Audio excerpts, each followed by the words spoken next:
All right, so I think we are good to start. So, hi everyone, a very good morning to all of you. I'm hoping all of you are doing well. I'm hoping you are healthy, happy, and safe. So thank you very much for joining me in this beautiful morning session.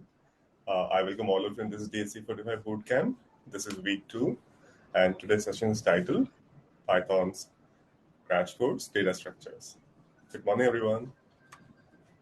Hi, Pavitra. Hi, Sayed. Hi, Vinod, and everyone. Hi, Ranjit.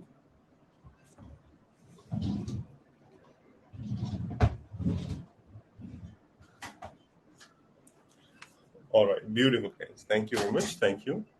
Good morning, Bharat. Good morning, Murli. So before I proceed further with sharing, the agenda with all of you, I would like to, just talk to you for a minute. And here, I would like to, understand that did you get some time to do hands-on this week on Python basics? Did you do some uh, basic input-output variables, data types, if else, some sort of looping as well? Hi, good morning.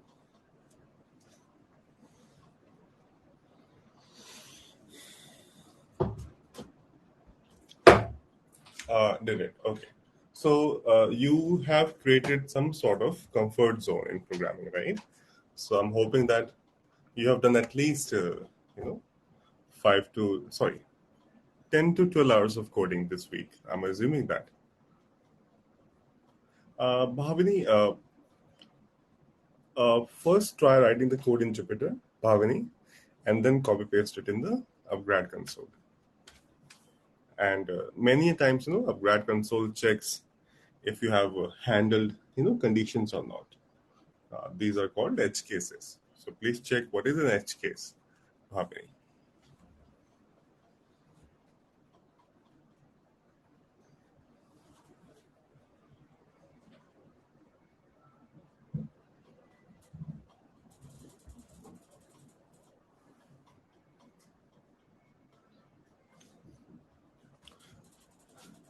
All right.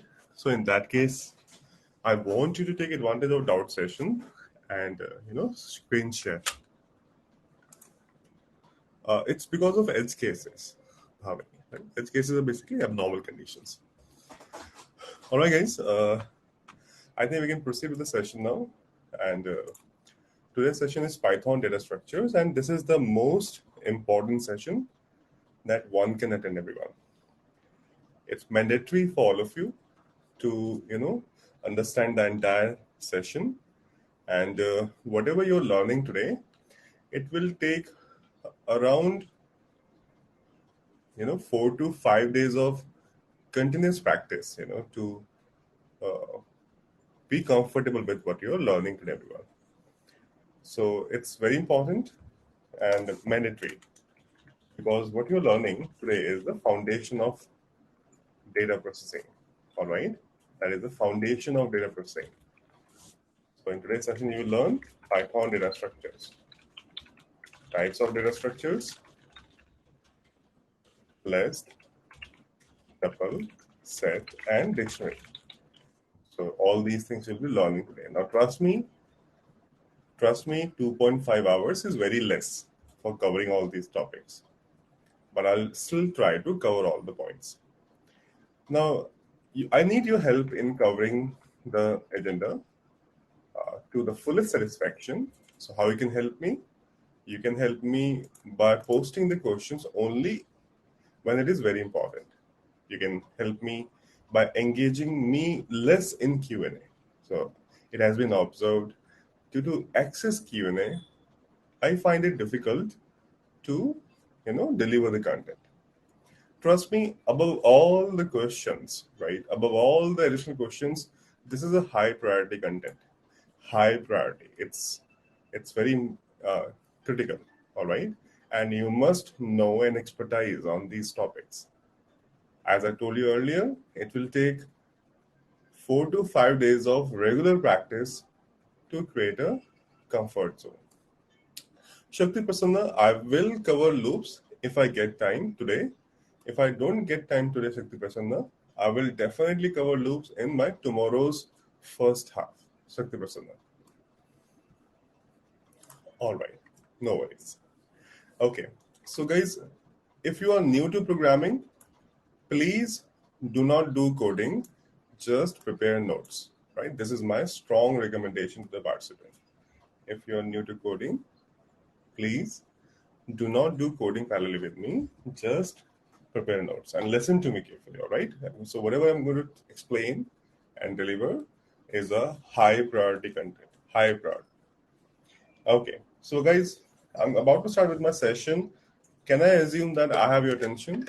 Can I assume that I have your focus? Can I assume that I have your attention with me?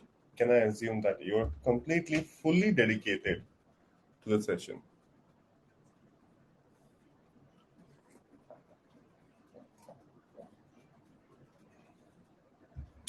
Perfect. Perfect.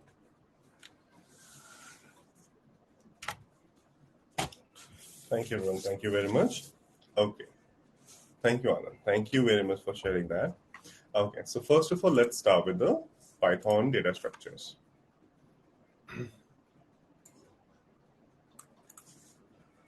Okay. So first of all, I'll try to create a context here that what exactly we are talking about and why it is important. So I'm creating the context here, all right? So this is context setting. So in today's session, we are talking about data structures.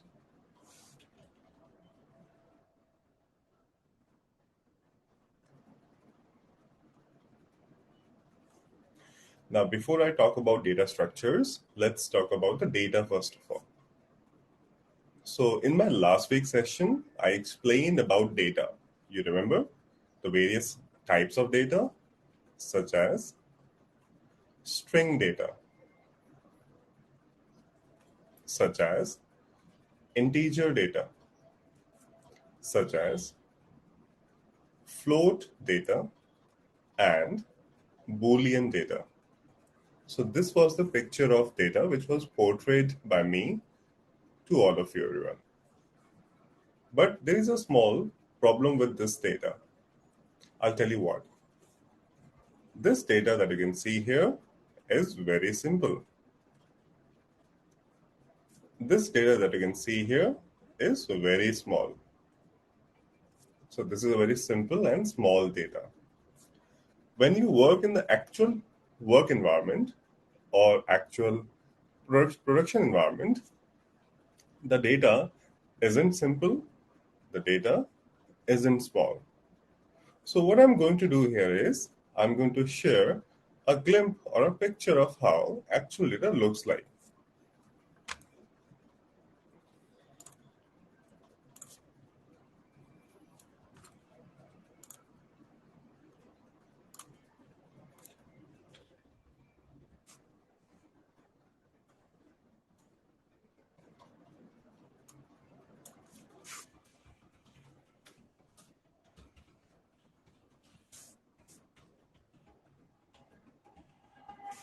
Now look at this data. This is how the actual data looks like. If you look at this data carefully, does this data looks simple to you? No, this data doesn't look simple. Does this data looks small to you?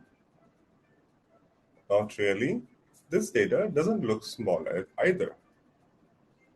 So all of you will be working on such data in less than a month. Now here you need preparations. You need preparations to handle the various challenges which are associated with this data.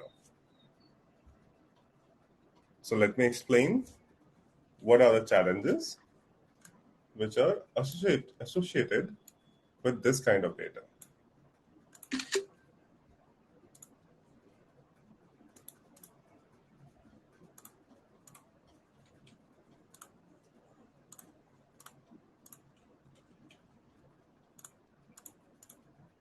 So this is the data that you're expected to work with. And now I'm writing some challenges whose solutions you are bound to know. You have no choice here about skipping any of the challenge. You are bound to know the solutions. So what are the challenges here? One, what is the Python solution for storing the data. So if I want to store this data in Python, what is the solution provided by Python? I'm not talking about pen drive or hard disk here. I'm talking about the solution from Python. How do I add a new record in this data? Well, if you don't know the answer, that is where we need to pay attention. How do I search for a particular record in this data? How do I delete a row or a set of rows?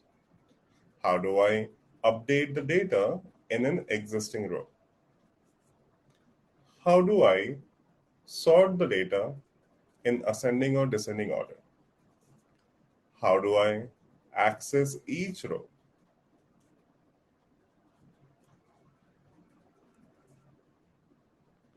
So these are the challenges which are associated with this data. Now you must know the answers to all these questions in Python.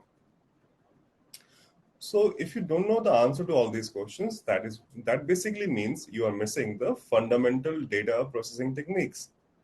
You are missing the fundamental data processing techniques. This is what you're missing.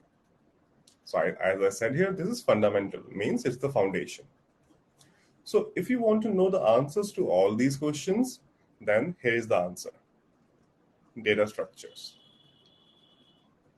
Data structures is the answer to all these questions. So when you will learn data structures with me today, you will learn the solutions of all the challenges which I have mentioned here, like storing, adding, searching, deleting, updating, sorting, or accessing. All these challenges will be answered in data structures. So what data structure does basically, or what it brings with itself. In data structures, you will be explained that how the data is stored efficiently, how the data is managed efficiently, how the data can be accessed easily. You will be getting answers to all these questions, or data structure teaches you that how the data can be stored efficiently, managed efficiently, and accessed easily. So that you, yes, I'm talking about you only. I'm talking about you only. So that you find it easy. Find it easy to work with data. Yes, I want you to find easy to how to work with the data. So how you can find easy? If you learn the techniques explained in data structures. All right. So this was the formal introduction of what is a data structure and what are the benefits or skills that you will gain or techniques you will learn in this subject. So before I proceed further, I would like to take the confirmation if you have gained a clear understanding of what data structures brings with it and how it is going to benefit you. Have you got the clear contextual understanding of what is data structure?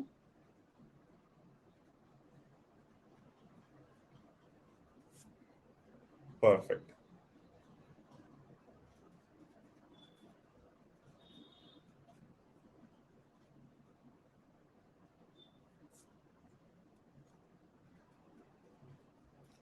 All right, guys. Thank you very much. Thank you for sharing the confirmations. So now we have a fair idea that data structures help us in working with the data efficiently.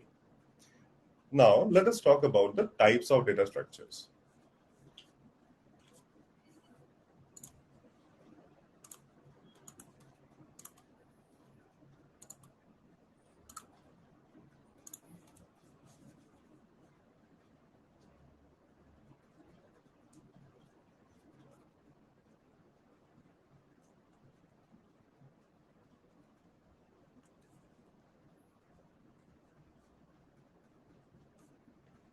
Data structure can be categorized into two categories.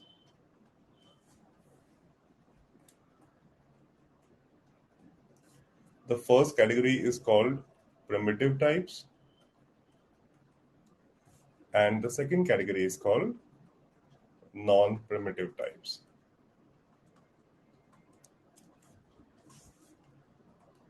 Now, there are some data structures which fall under this category, such as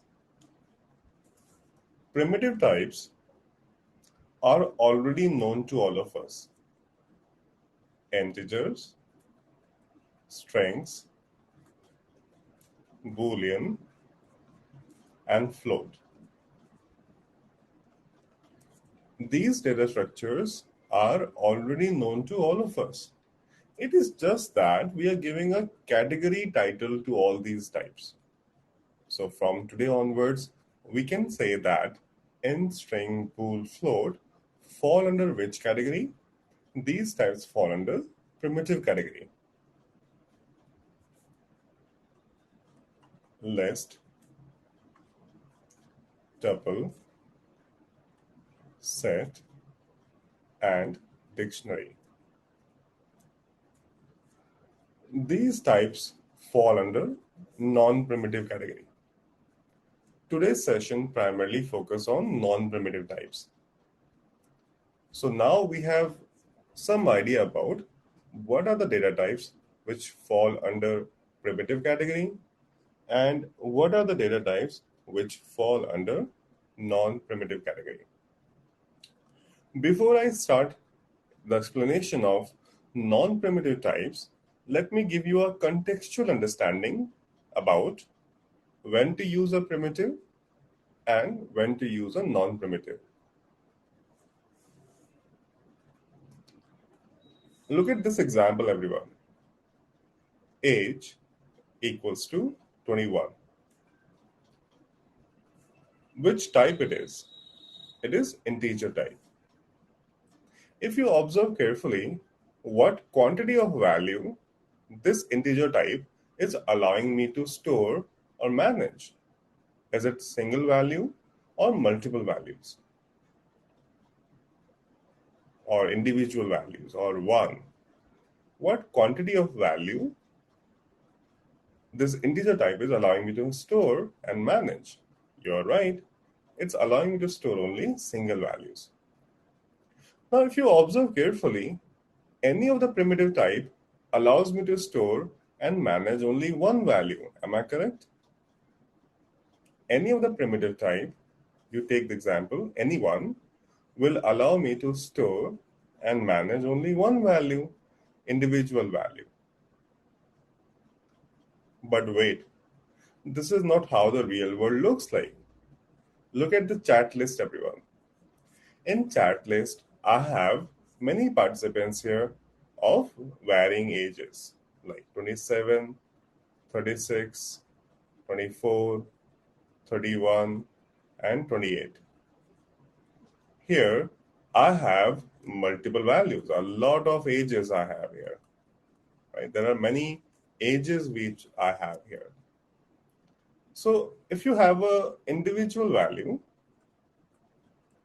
then you will go with primitive types. But if you have multiple values to be stored and managed, you will go with non-primitive types. So this is the summary. This is how we can explain our brain about the usage of primitives and non-primitives. So let's summarize once again. If I want to store and manage one value, individual value, I'll go with primitive types. If I want to store and manage multiple values, in this case, I'll go with non-primitive types. So I'm hoping that with this example, we all are able to explain to ourselves the use case of primitives and non-primitives.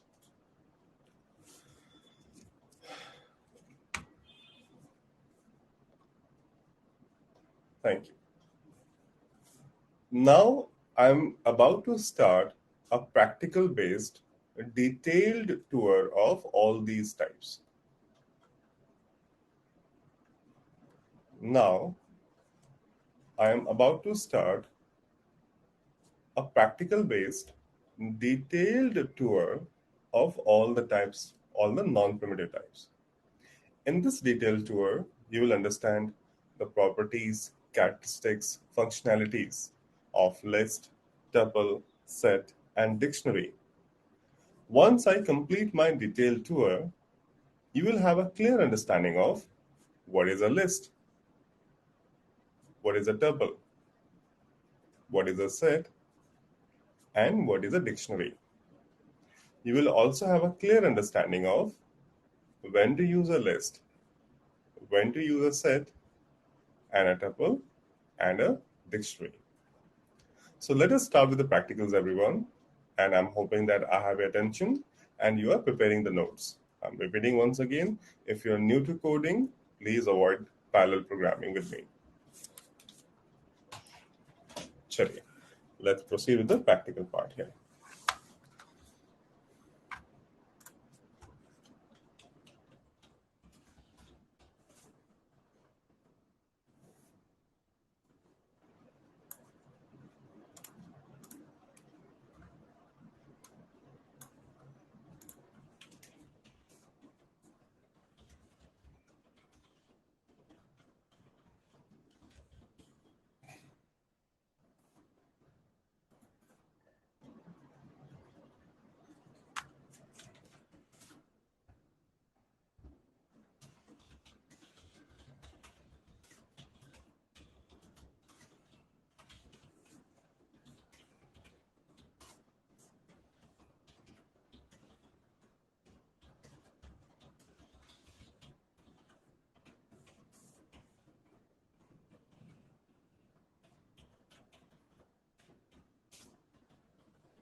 So this will be my sequence of delivery, everyone. So I will be starting with list first of all, and then tuple, and then set, and then dictionary.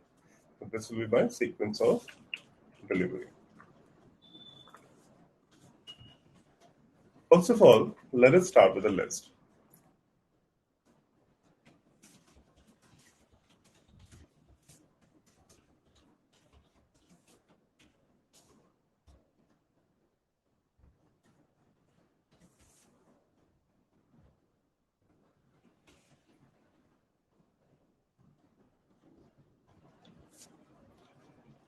Okay, sample list. Hello, 100, 100, 100, 200, true, false, 10.5, true, and false.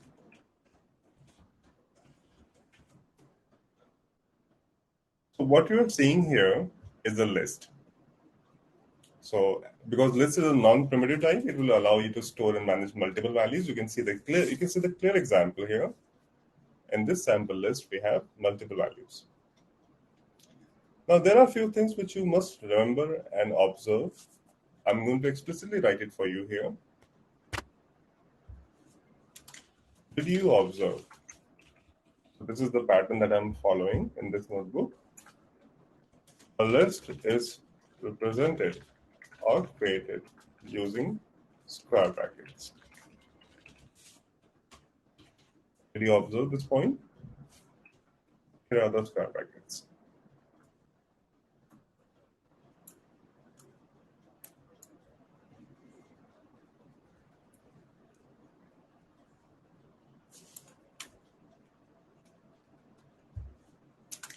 A list may contain duplicates.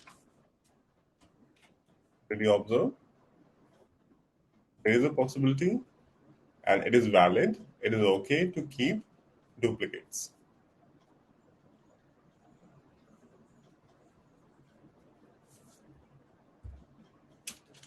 A list may contain values of different data types.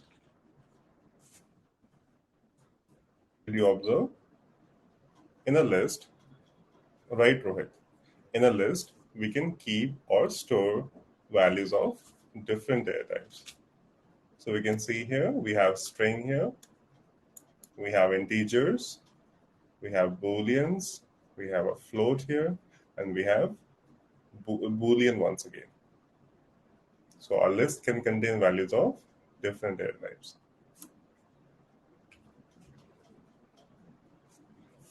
All right. I'm hoping that all of you have clearly observed the characteristics of a list.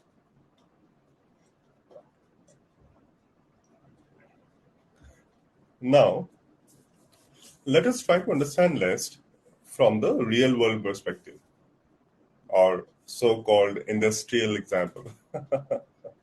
Okay, so we will try to understand list using some real world example here. So, the example context which I'm taking here is of shopping cart. This shopping cart is from Amazon, let's say. In this example, I will use list data structure as a shopping cart.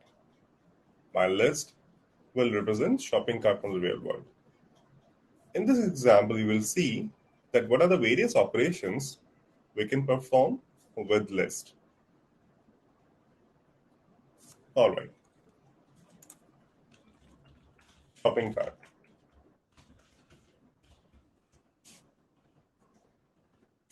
Let us create an empty list.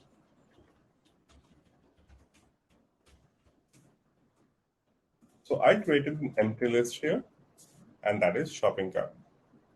You just need to observe, oh, okay, so this is how we create empty list, and that's it. This is the only emotion I need here. Right, just that's this one. No, not more than that. Print total products in chart.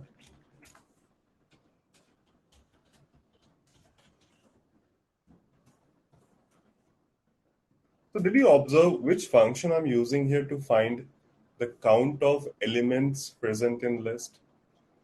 Which function I'm using here to find the count of elements in the list? And yes, that's len. So I'm hoping that all of you are, collecting all this information. If in case if you're not familiar with this, keep collecting, guys. All right, keep collecting. So how you should be writing the notes, right? Here's a recommended pattern: name of function, len, purpose to find count of elements, syntax, len, list. This is what I recommend here. This is the pattern which I recommend, at your end, if you want to create a database of knowledge, or database of functions. With this pattern, you will have a clear understanding that what that thing is. All right. Next level. In shopping cart, we add products in Amazon, right? So there is this button called add to cart. Add to cart. So when you click on add to cart, the product gets added to the shopping list. So let us simulate that. Let us learn how to add elements using append function.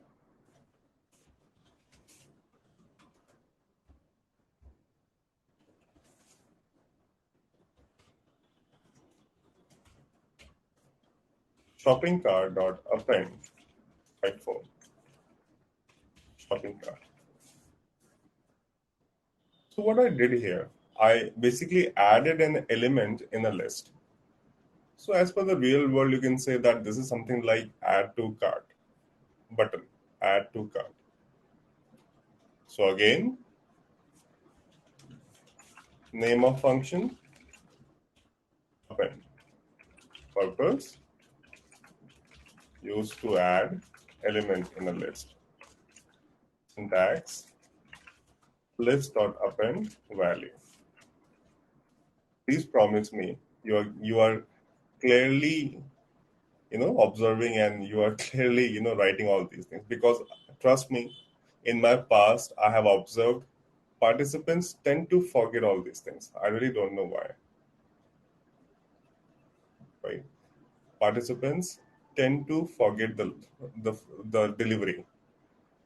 I don't want this time anyone to forget all these things, even after we do it some 10 days later. Please This is my strong request. I'm preparing myself, preparing the student participants here, that we don't even leave a single chance of failure, in this training at least. I'm sharing this content for the very first time ever in my history. Trust me. Sure, sure. I'll just keep this.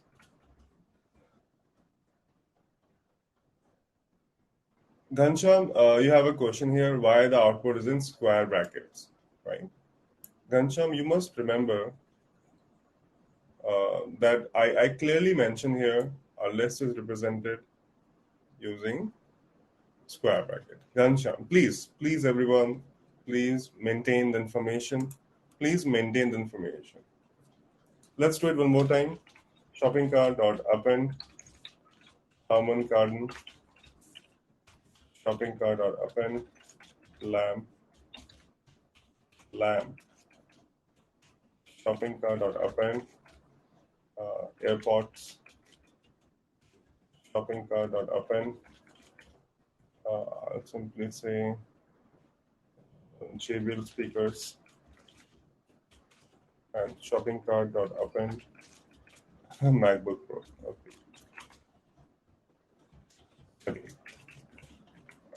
We will see this, Naga Suresh. We will see this. So because we can Kajal. Okay. Syntax of len is um, list. This is the syntax of len. I'll share the element once again. Now, guys, I would like to take the confirmation before I proceed further. Are you comfortable with the function now? Are you comfortable with the expression? Are you understanding clearly that what is happening here? Okay, beautiful.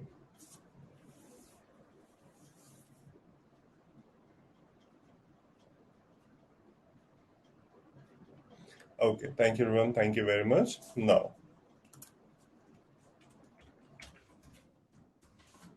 this is a very important point. Let us learn how to access specific element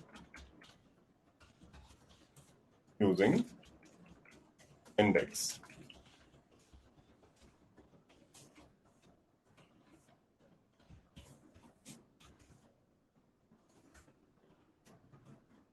Now, here I'm properly delivering index understanding. What is index? First, I will explain what is index, and then I explain how to use index.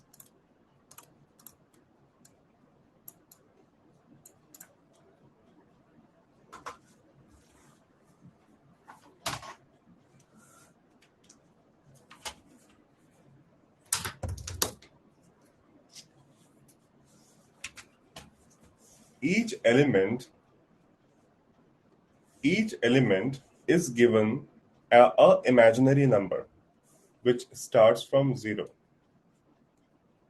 Each element is given an imaginary number. This imaginary number starts from 0, and this number do exist.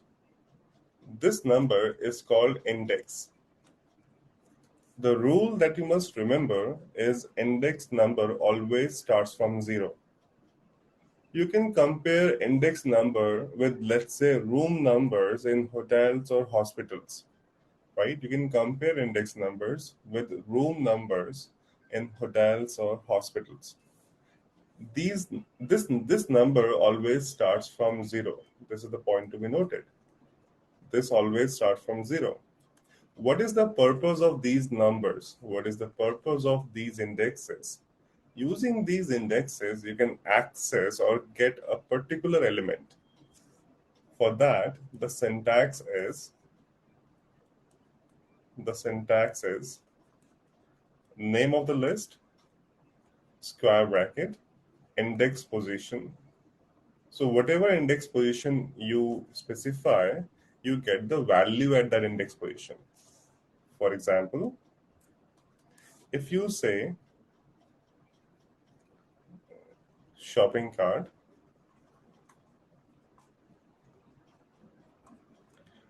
square bracket 3. The response of this expression will be AirPods. So why I'm getting AirPod here? It's because I mentioned 3 here. So if I use this grammar, this syntax, I'm getting AirPods here. Can you reply me? What will be the expression to get lamp? So if I want the value lamp, which index I'll be using or the expression? Correct. So I'll be saying shopping cart square bracket 2. This will give me lamp. Perfect. Perfect. Now here, I would like to happily tell Python has blessed us with 2 types of indexes. I'm happy to tell Python has blessed us with 2 types of indexes. Positive indexes at the bottom and negative indexes at the top. These are negative indexes. What is the point to be noted? The point to be noted is 0 always represents the first element and -1 always represents the last element. This is the point to be noted.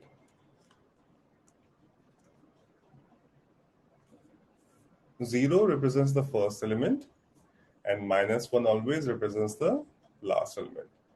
Now you may have this question that is negative index really important? Yes. In your upcoming sessions or labs, you will face various circumstances where you will find negative indexing useful. But as of now, keep collecting the information. Keep collecting the information. Here is one more example. So if I say shopping cart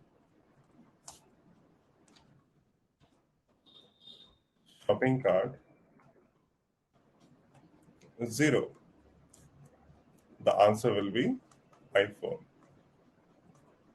If I say shopping cart -6, the answer will still be iPhone.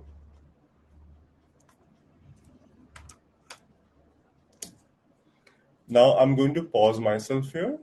I want to give you some time to observe the information I've shared, and I want you to build some confidence zone, some comfort zone.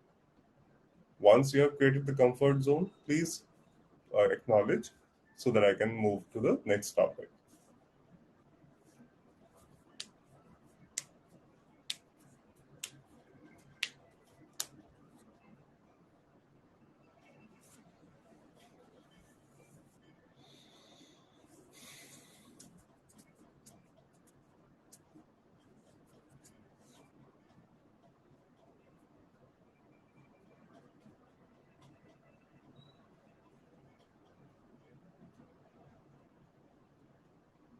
For that, Abhijit, we have an index function.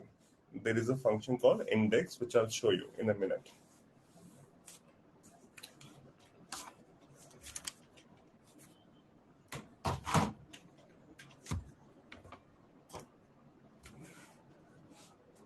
Thank you, Prafulla.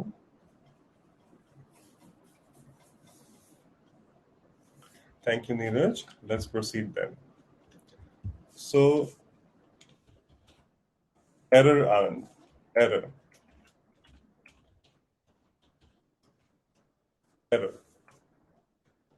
If you are clear where the index is in your mind, if you're able to visualize those numbers in your mind here, you will have no issues in understanding why the response of line number 12 is iPhone and why the response of line number 13 is MacBook here. You'll have zero issues in understanding why such response is produced.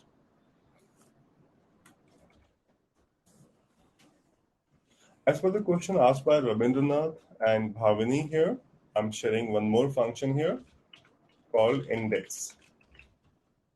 This function returns the index of given element. This function, so there is a function called index. This function returns the index of given element.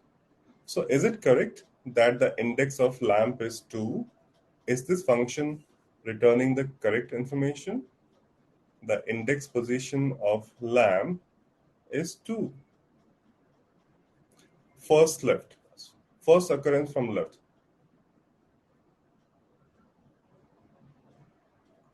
Suresh, you will see some situations in the upcoming session.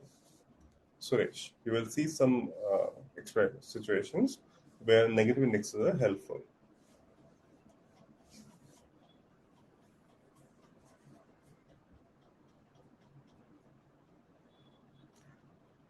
Rabindranath and Bhavini, please confirm, have you got your answer? Okay, thank you for acknowledging Bhavini. Thank you, Rabindranath. Okay, okay. Now, guys, here, see, this is my recommendation. If you are a beginner, do not try to specialize right now. You have so much content right now to be handled that it is slightly difficult to go into very much detail. And don't try, because it will create puzzleness, right? We will enter the state of puzzleness if we try to specialize it immediately. No, relax, calm down, everyone. We have some next 4 or 5 days to practice. All right, keep collecting the information because a lot to be delivered. Lot to be delivered. Okay, adding multiple elements in a list using extend function.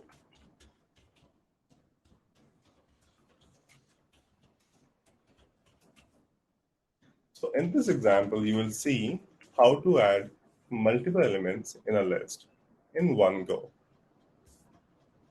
In this case, I was adding elements in the list one by one.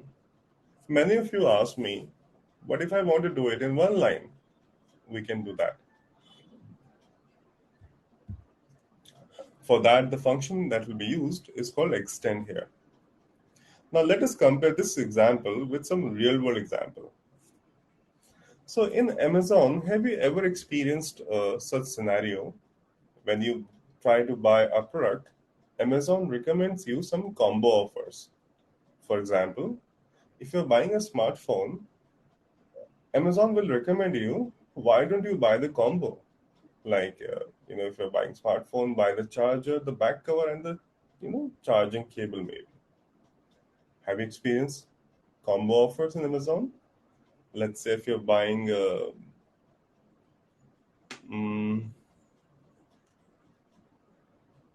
television, let's say if you're buying television, it will, offer you some accessories of television, as a combo offer.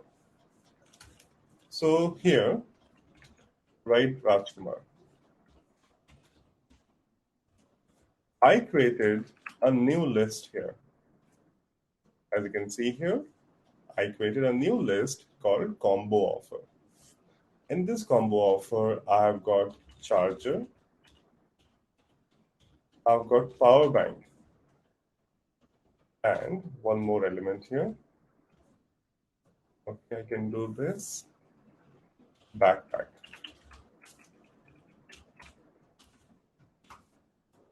Yeah, screen guard will also work. Okay. So I've got, uh, 3 products with me. I've got a charger. So this is a new list basically, and this new list is representing,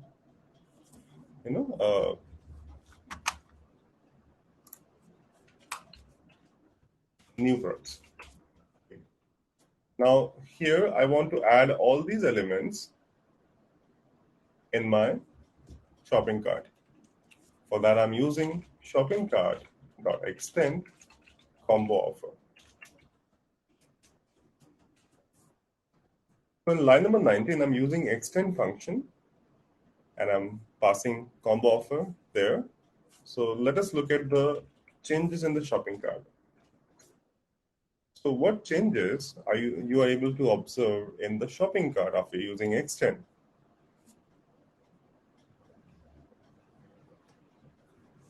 Money Sagar, there is a reason for that. Append is designed for adding single elements. But if you want to add multiple elements, we have to go with extend.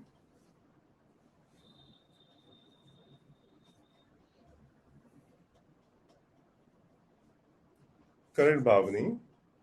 Correct, Supriya, you're also right.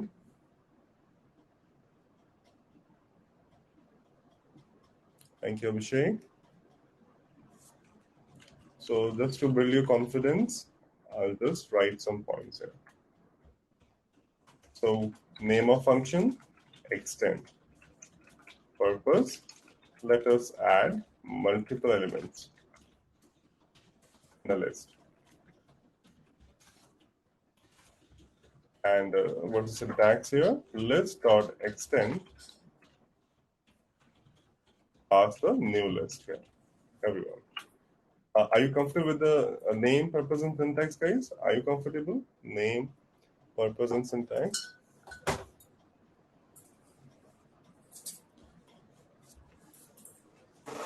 We can say that, Rohit. We can say that. All right. So I believe I can proceed further now. Shaker, it's because of many elements. Shaker, it's because of many elements, it's appearing vertical.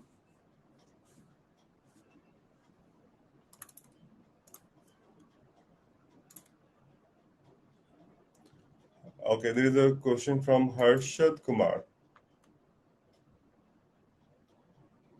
One thing, so can we add two lists to existing list? Rohit, no, we don't have such provision. We have to do it one by one list at a time, Rohit. So there is a question from Harshad Kumar, everyone, and I would like to bring your attention to his doubt. So Harshad has asked me that can we add in between the list? Yes, we can. We can do that.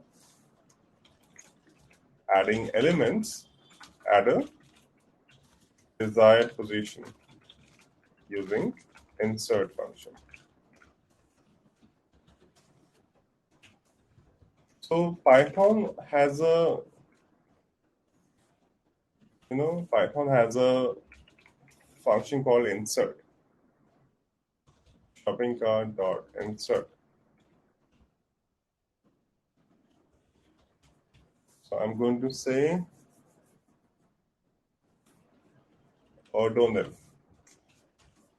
shopping cart. So do you see ordinal in the shopping cart?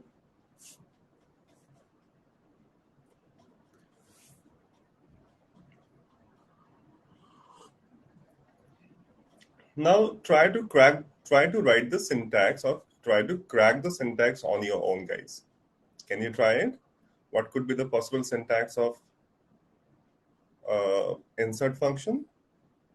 Can you give it a try? What could be the possible syntax of insert? Correct, Gaurav. You can see the response of Gaurav here. That is correct.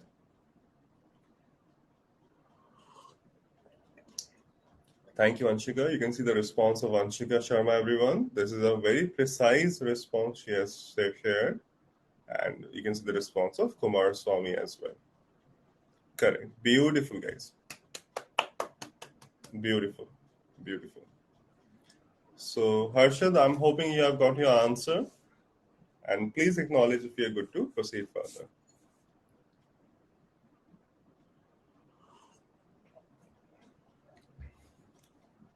Chali. Thank you, everyone. Thank you very much.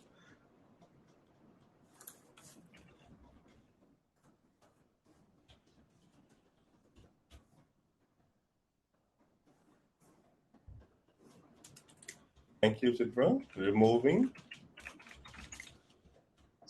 Deleting elements from list.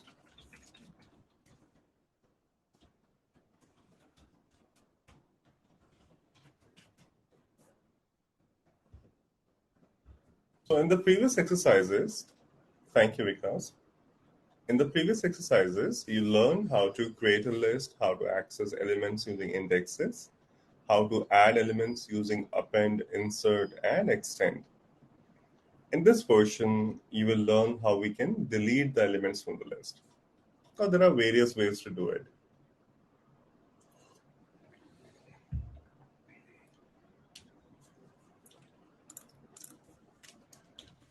Method 1, using remove function.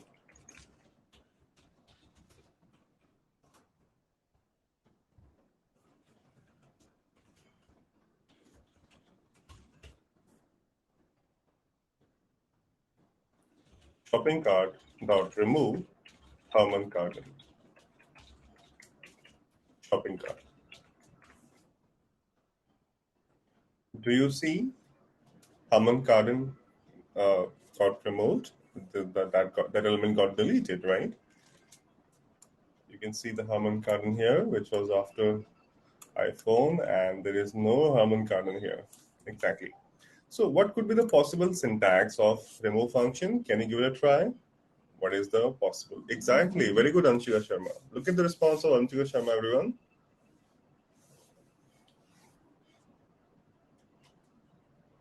We can, Pavitra. This is the next lab. Thank you, Khushbu. Thank you, Rajkumar. Thank you, Rohit. Thank you, Chitra, and everyone.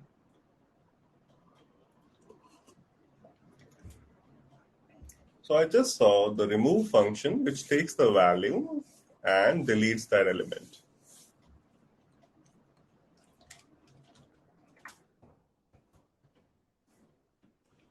No, it won't work, Karan. Method 2, using del keyword. Abhinav, we can, but not with remove. Abhinav, we can, but not with remove.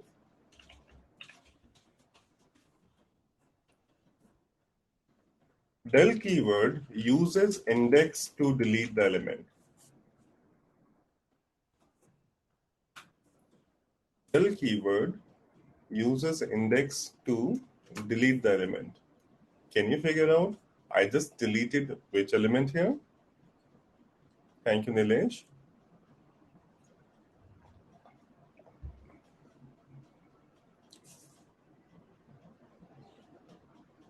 Exactly. You are right here.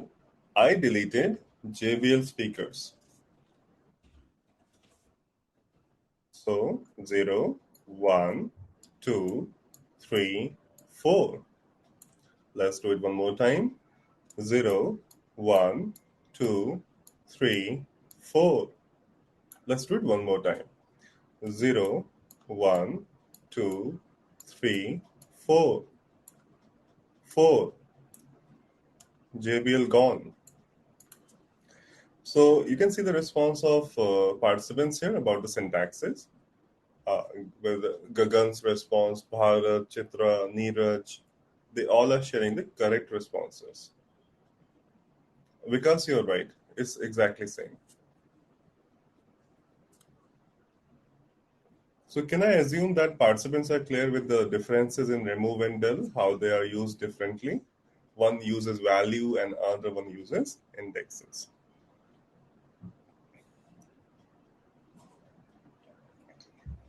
Now, the third one. This is the easiest one. Kumar Swami, first of all, I'll answer your question. So there's a good question from Kumar Swami here, everyone. Now, remove doesn't allow us to delete multiple elements. Using remove, you cannot delete multiple elements. Using del, you can. Using del, you can. With remove, you cannot.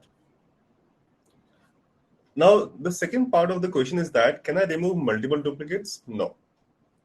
There is no standard function provided by Python for doing such things.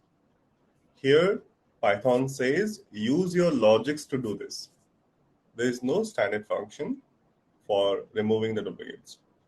Python says, use your logics to do this. Kumar Swami, I'm hoping that I'm able to answer your question.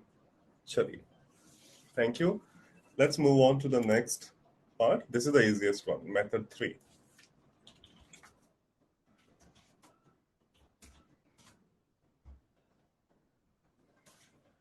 Method 3, using pop function. Pop function deletes the last element in the given list. Pop function returns the deleted element.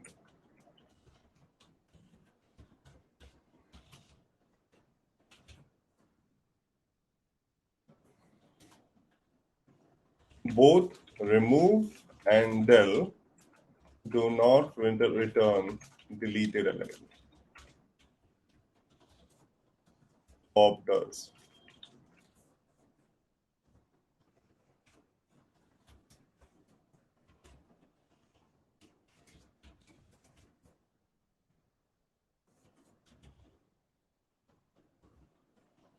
Shopping cart.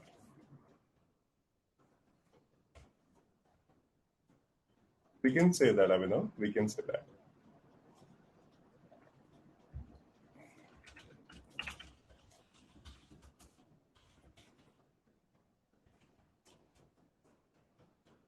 Look at the definition I've given here. By reading this definition, try to determine the value of cancelled product.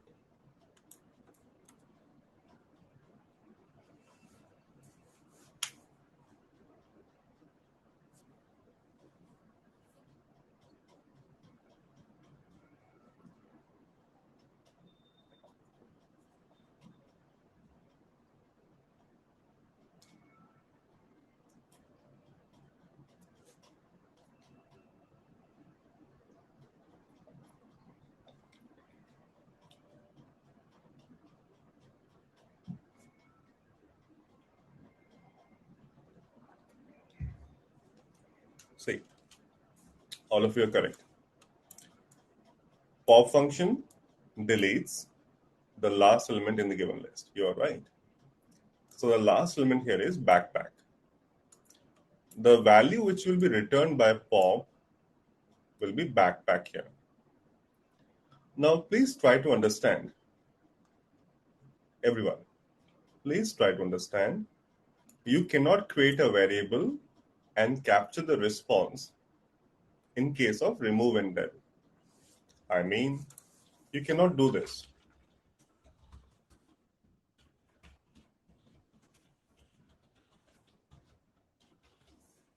This is wrong. You cannot store the response because remove doesn't return anything.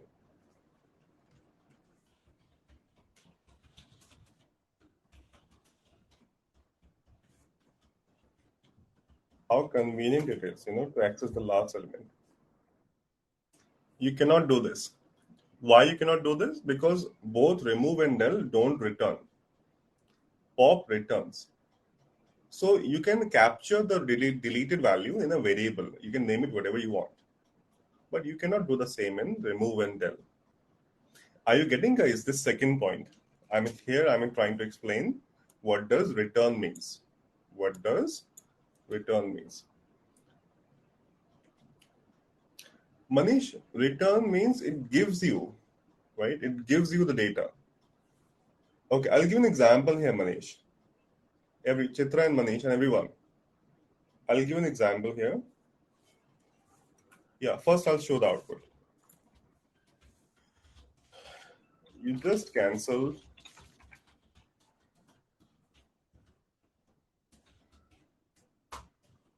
So what it says, you just cancel backpack, shopping cart.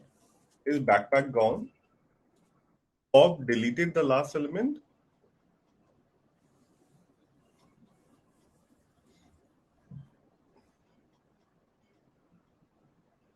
You are right, Khushbu, you are right.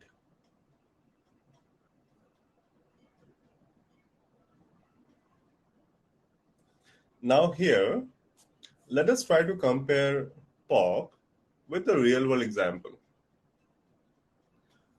Okay, I'll give an example here to understand pop. In your smartphone, when you delete a photo from gallery, it goes to the recently deleted section. Am I correct? In your phone, when you delete a photo from the gallery, it goes to the recently deleted section. Now, if you observe this behavior, which functions, using which function we can achieve this behavior? Remove, del, pop, if you observe carefully. You were right. You were right. You said pop here. Why didn't you say del or remove? Can you reply me, right? What's the reason? Why didn't you choose del and remove?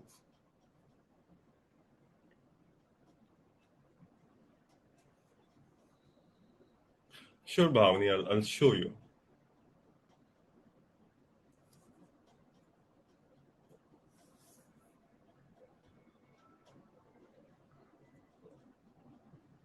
I'll give an example here, Rajesh.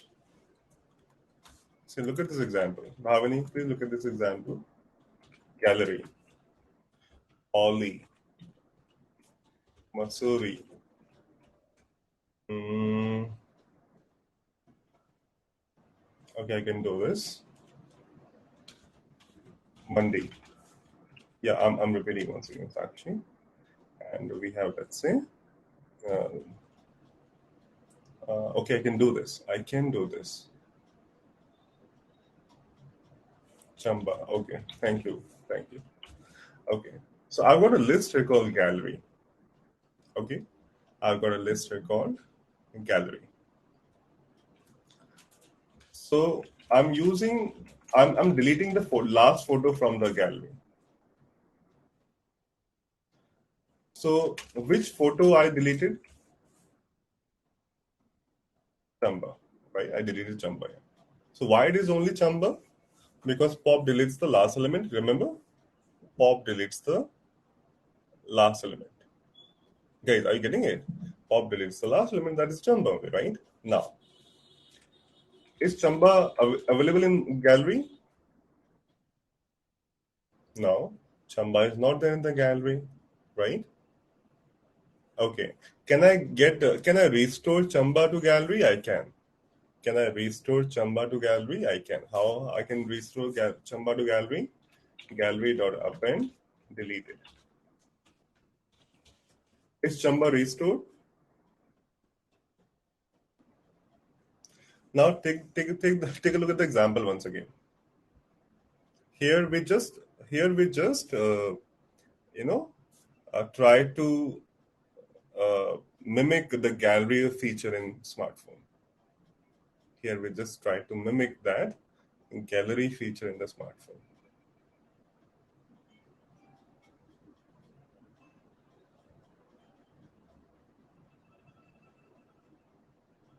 Mhm.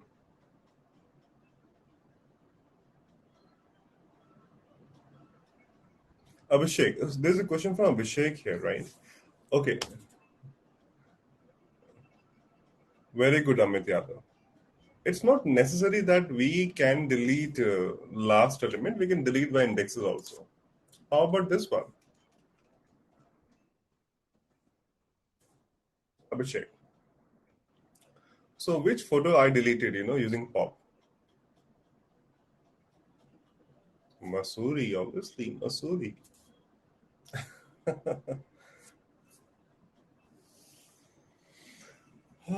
Masuri is very hot these days.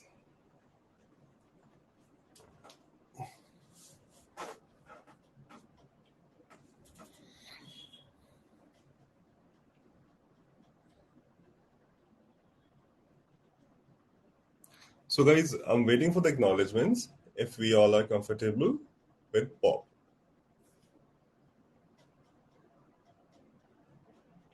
Someone.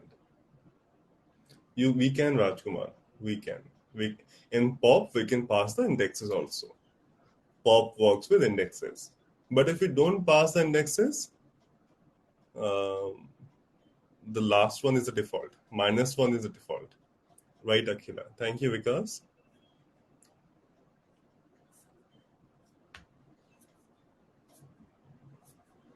Chaliye everyone.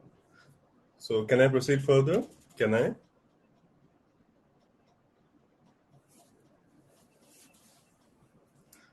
Perfect.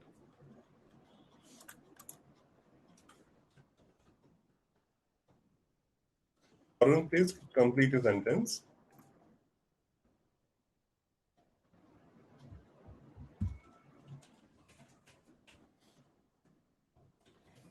Can we update list elements? Yes.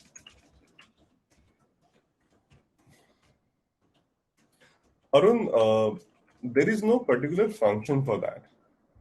You have to use your logics for doing that thing, which is possible. What you're saying, Arun, is possible. But there is no particular solution in Python. You have to use logics here.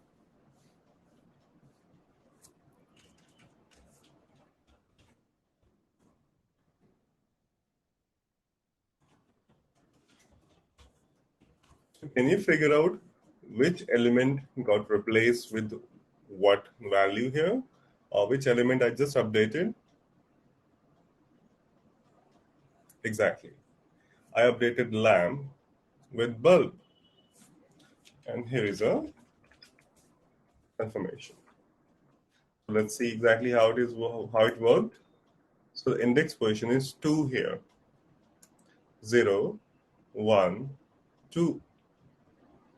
0, 1, 2. I replaced the element at 2, which is lamp, with bulb.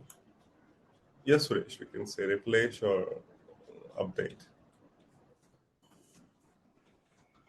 So here's a fact. List is a mutable data structure. Here, the word mutable means modifiable. Or in other words, we can add,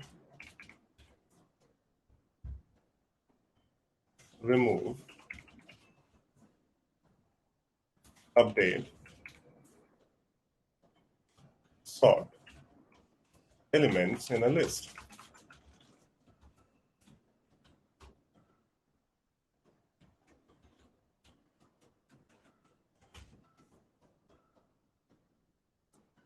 All right, guys, please take your time and waiting for the acknowledgements. If you're clear with the fact, and we are good to proceed further.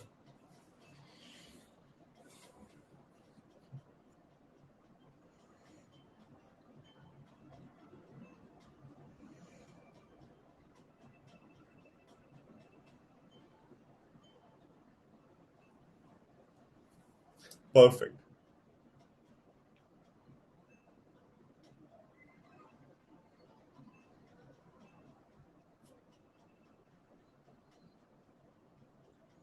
All right. Yeah, Karan, you're right. Let us sort list elements. Arun, you're right. There is nothing called update here. Shopping cart. Shopping cart dot sort shopping cart. Can you compare the changes in the line number 48 and 50? Can you compare the changes in the line number 48 and 50? Just give me a moment.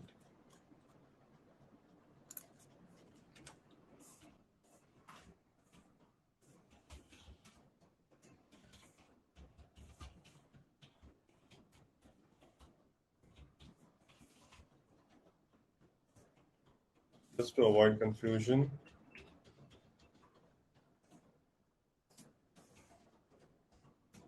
Okay.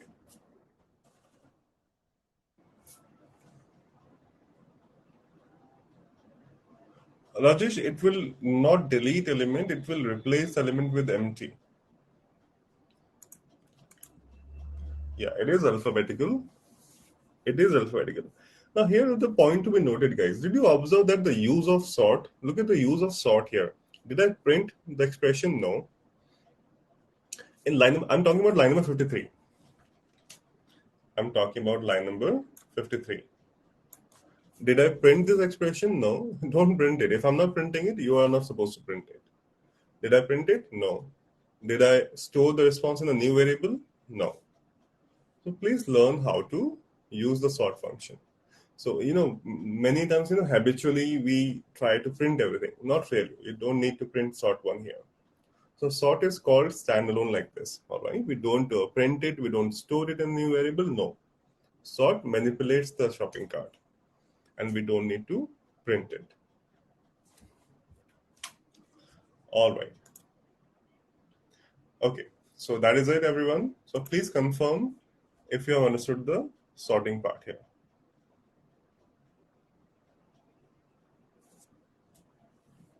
Perfect.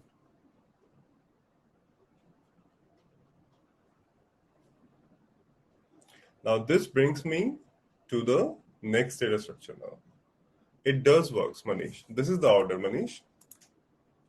No, Karan, we cannot.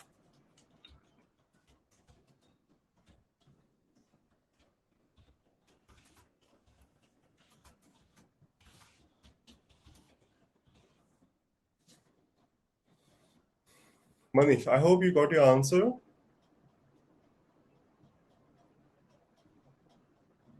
Okay, perfect.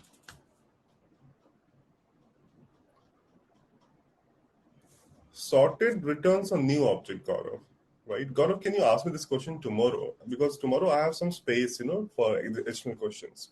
Because this question will take time, Gaurav. Chitra, I deleted that intentionally. Chitra. Abhinav, we can say reverse equals to true here for descending order.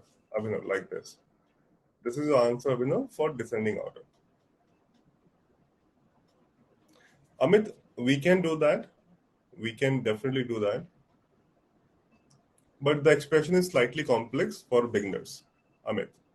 That is possible, but the expression is slightly difficult for beginners. Okay.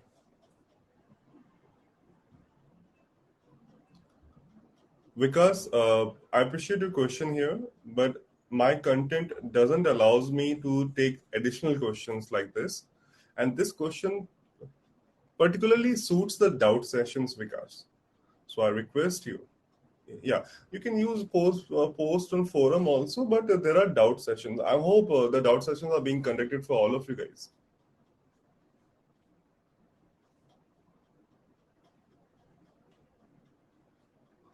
Shekhar, I deleted that. Bhavini, you are right. Sure.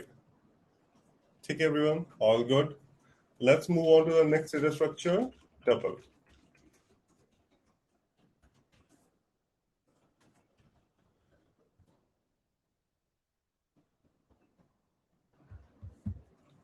Days. Sunday, Monday, Tuesday, Wednesday. Days. Same pattern will be followed here. Did you observe?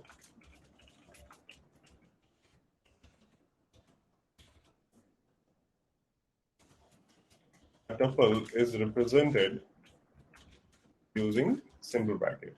Guys, did you observe this? Parenthesis. And a list is represented using curly square brackets. And a tuple is represented using simple brackets. A tuple may contain values of different data types. So in my case, it is containing the strings only, Sunday, Monday, Tuesday, Wednesday. But if you wish, you can do that. All right. If you wish, you can do this.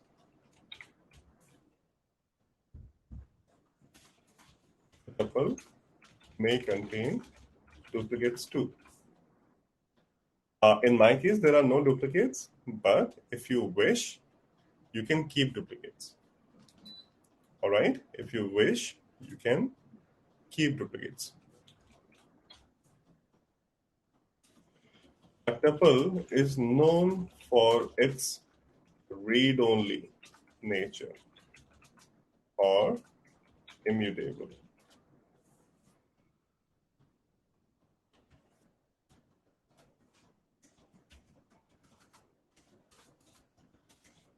A tuple is immutable.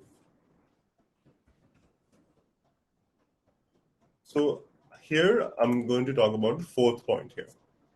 A tuple is known for its read-only nature or a tuple is immutable. Now what does it mean? It means that once a tuple is created, you cannot make changes in the tuple.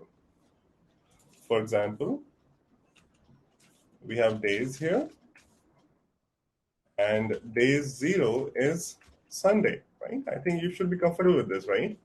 Days is a tuple and the element at 0 index is Sunday. So here I'm trying to, here, let us confirm the read-only nature.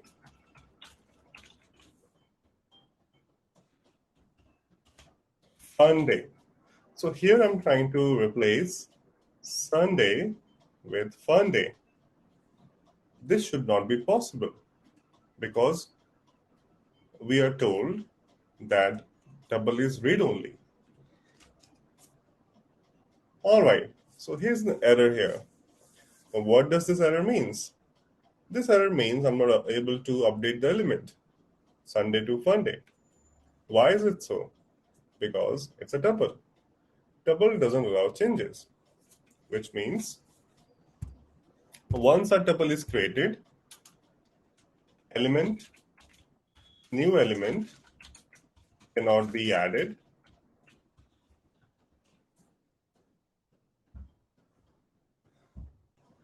Element cannot be deleted. Element cannot be updated. Elements cannot be sorted.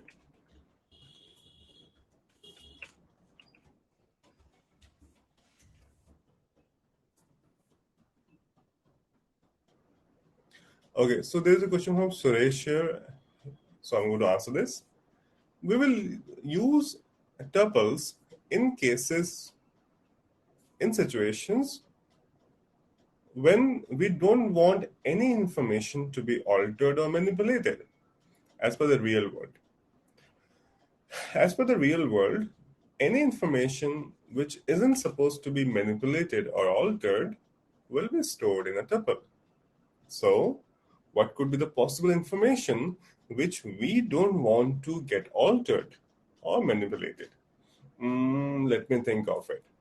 How about any legal ID you have? How about the legal IDs you have?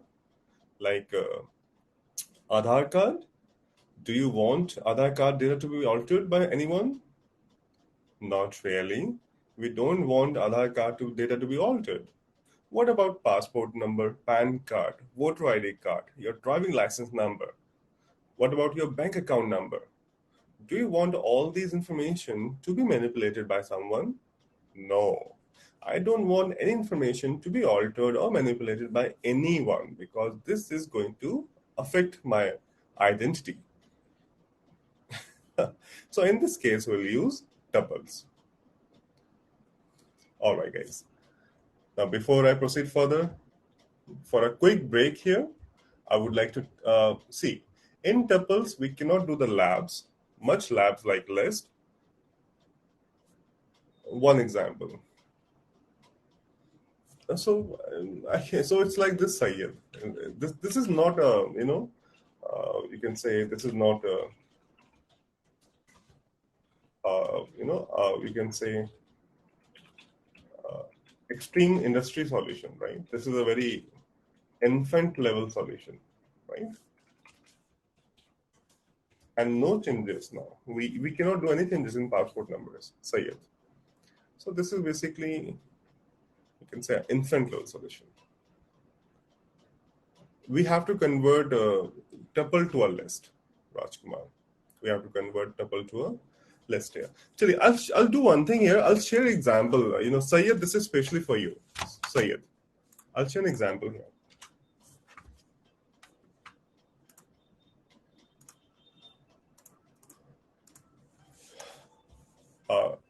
This is an example on tuple use case, guys. Okay, an example on tuple use case. So let us suppose that there is a company called Xmart. Suppose that there is a company called Xmart. Now they have hundreds of products, which they offer to the consumers. Now there are two teams, Team A and Team B, which are working here. Team A is a product management team. This team can add new products, update existing products, or delete existing products. Team B is a third party team.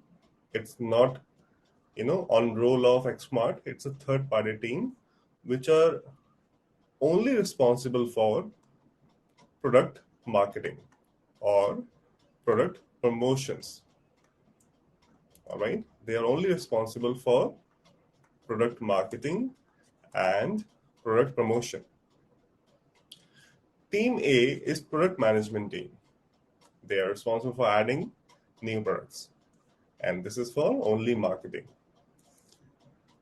Now, Xmart want to ensure that the products that they have, right, should be delivered to both the teams in such a way so that they can only do operations which they are allowed to do. For example, Team B is a marketing team, so they are not allowed to make changes in the product detail. Team A is a product management team. They are supposed to make changes in the products. So here you need to suggest the data types which should be used for storing and forwarding the products to the teams one by one, so that they can only perform the relevant operations. So in which data type you will forward the products to the team A, and in which data type you will forward the products to team B.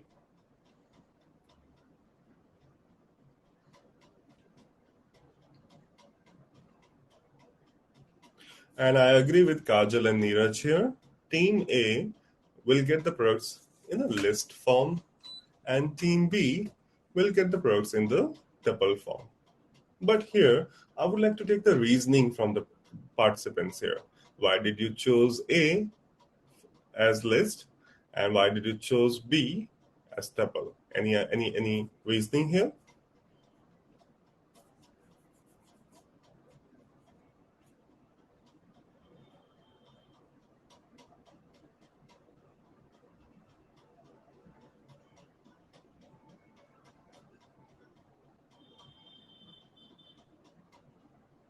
Correct. Correct.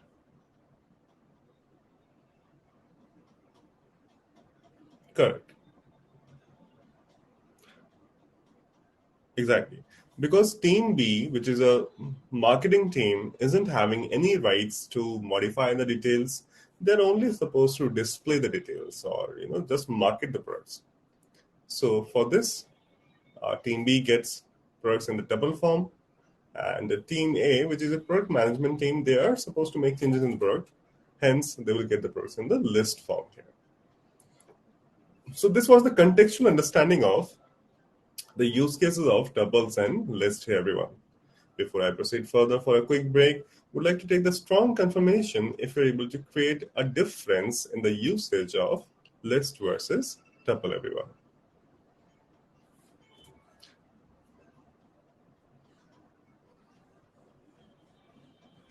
Chali, everyone. Thank you very much. Thank you. Sure, Bhavani. There it is.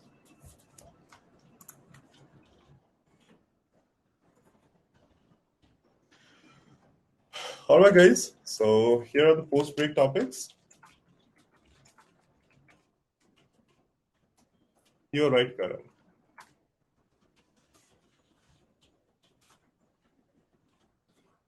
All right, everyone. So I'll see you after the break. And post-break, we're going to start with sets and dictionary, everyone. So I'm hoping that I'm able to, convey the information properly to all of you. I'm hoping that all of you are enjoying the session. I'm hoping the session isn't boring at all. And I'm hoping that all of you are preparing the notes as well. I'm hoping that I'm able to reduce the efforts, required to learn this subject. So let's go for a quick break, everyone.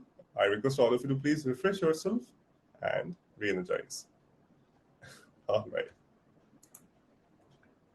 Thank you.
All right, so hi everyone, welcome back after the break. I'm hoping all of you are refreshed and re energized. I request you to please reply with +1 to confirm your presence. Repeating once again, I request the participants to please reply with +1 to confirm their presence.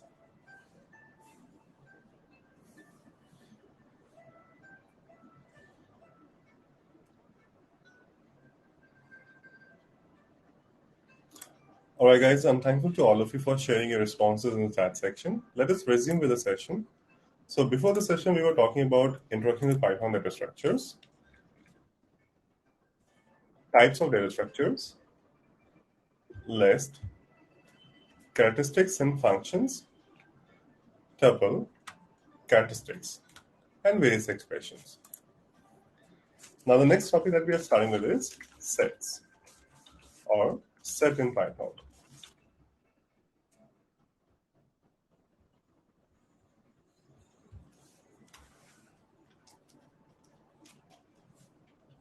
Colors: red, red, orange, indigo, orange, cyan, indigo. Colors.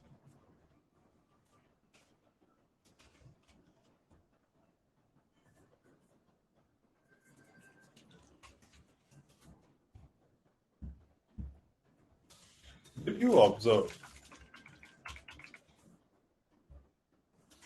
a set is represented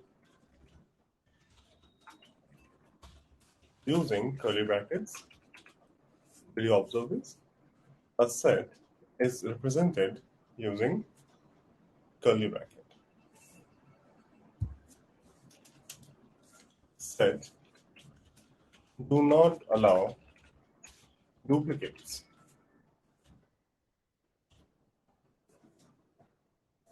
Exactly.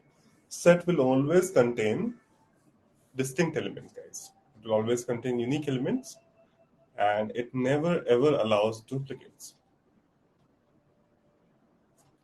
I have a question about that, Karan. I'm not sure. Sets aren't sorted actually. They look sorted, but they aren't.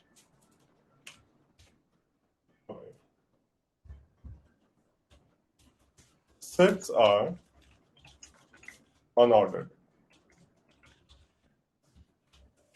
Now, what does it mean?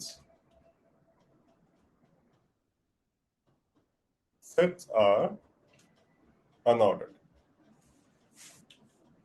To answer this question, please look at the response. You observe, right? Now, okay, please answer this question.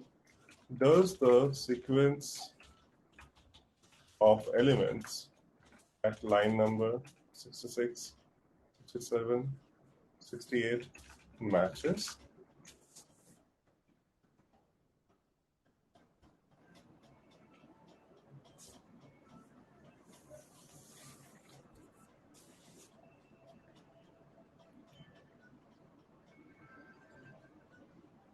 Exactly.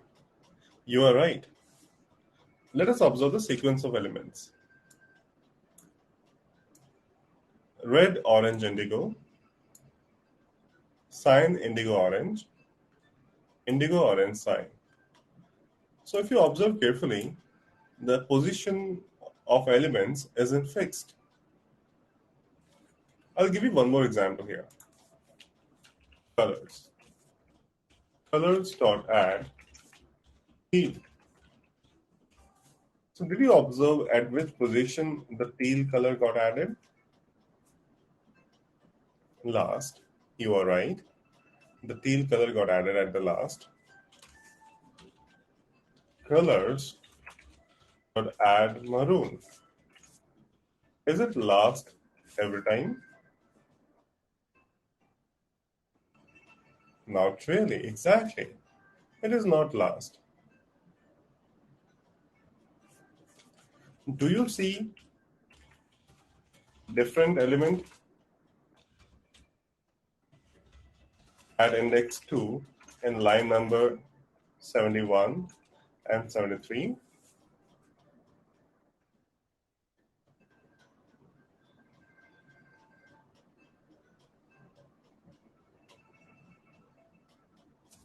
At line number 71, the element in index 2 is orange, but at 73, it is maroon.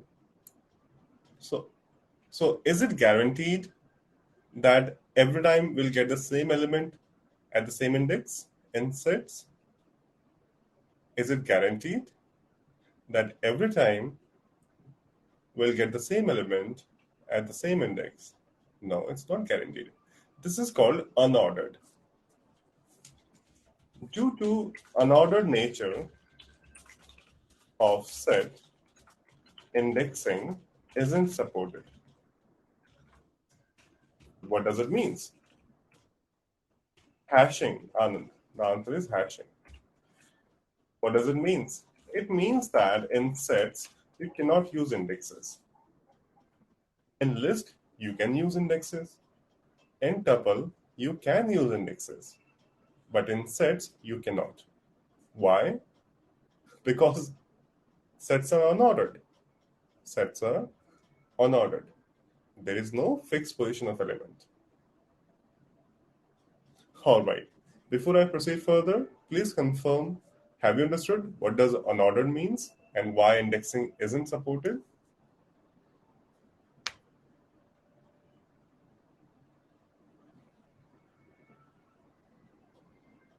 Perfect.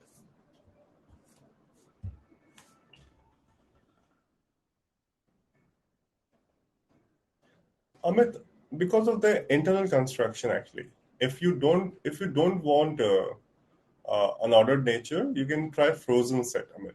Right? Please look for frozen set. Chitra and Bhavini, I'm going to give you one more example.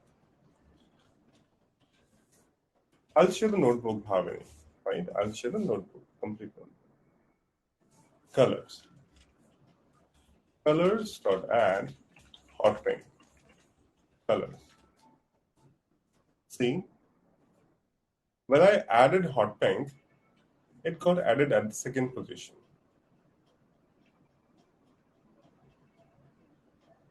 Now here, because the position of element isn't fixed, right? That's why indexing is not supported, because there is no particular element found. It's not guaranteed that you will find the data always at the same place. It's not guaranteed. It's not at all guaranteed. That's why it's called unordered.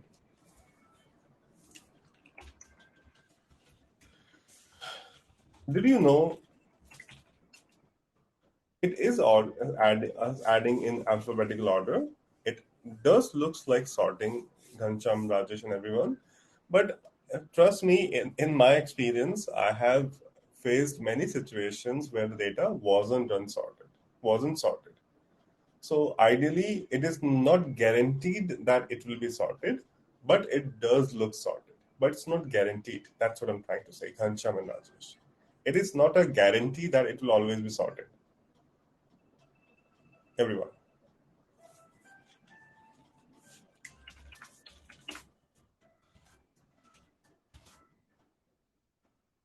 Abhijit, you're right.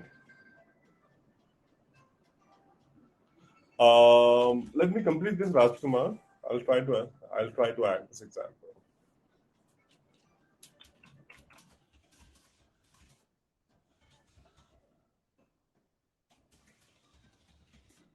Salish, I have been reading official documentation for a long time, just to confirm this fact only. And in official documentation, I have not found any such statement, Salish.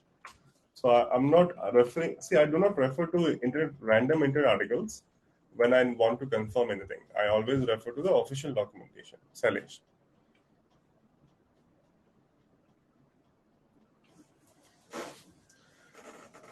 Do you know that sets can also be used to implement mathematical sets? You remember that in schools, we were taught with this mathematical sets example.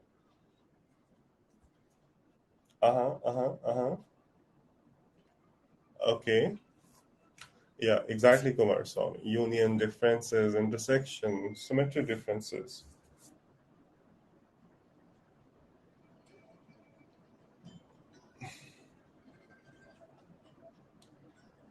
So let's try this with an example.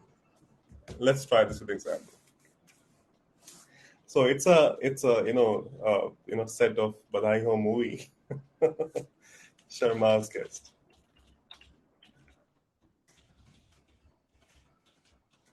Arun, Vijay, Juhi, and Preeti. Gupta's guest. Um, Shivam, Arun, Sandhya, and Juhi. So we have got two sets here. One is Sharma's and one is Gupta's.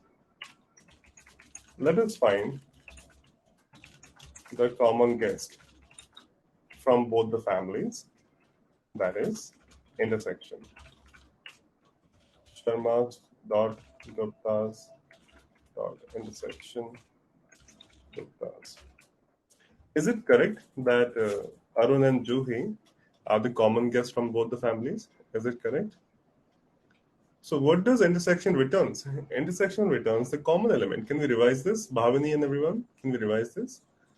Common elements from both the sets.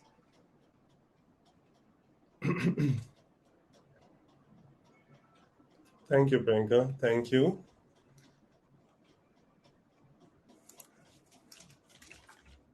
Let us find how many plates are going to be consumed actually. That's the humor added. Let's find the distinct guest from both the families. That is union.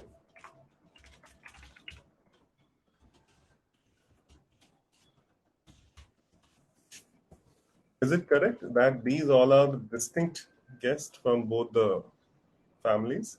So union means merger. It's a merge of both the sets, returning distinct element. Union means merging the two sets and returning the distinct elements from both the sets. So we have Arun, Juhi, Preeti, Sandhya, Shivam, and Vijay.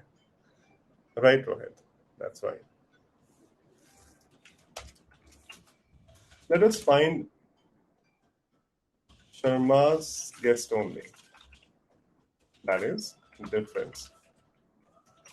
Difference means elements of set A only that are not present in B, set B.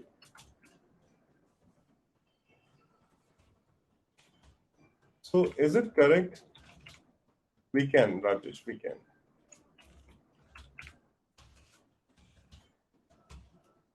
Arun, right.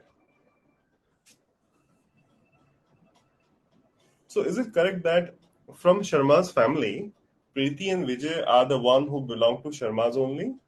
They are not common to Gupta's.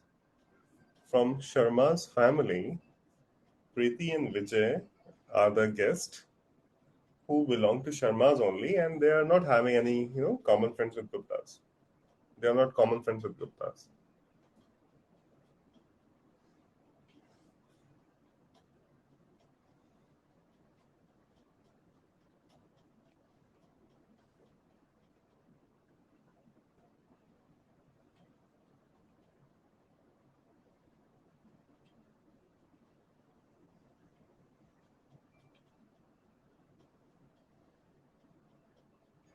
Okay, take your time.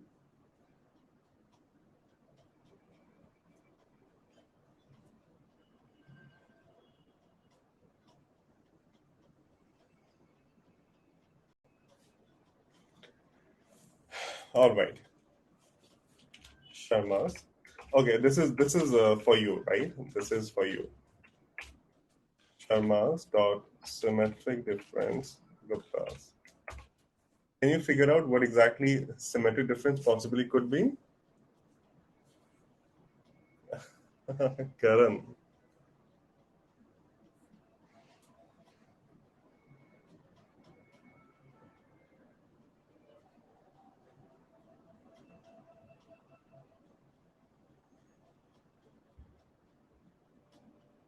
Mm-hmm, mm-hmm, mm-hmm. No, no, Neeraj, it's not alphabetical.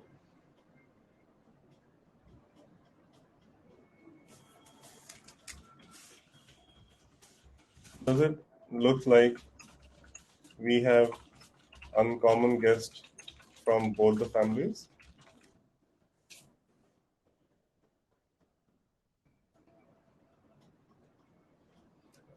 Yes, Anand, you're right. Look at the response of Amit here. It's union minus intersection technically, but if in case we are beginners, it won't make sense. So it's basically returning those elements which are uncommon from both the sets. If you look at the semantic difference, these are those guests which are uncommon from both the families, isn't it? Like Preeti and Vijay from Sharma and Sandhanshan from Gupta. They are uncommon to both the families. Thank you, Surya.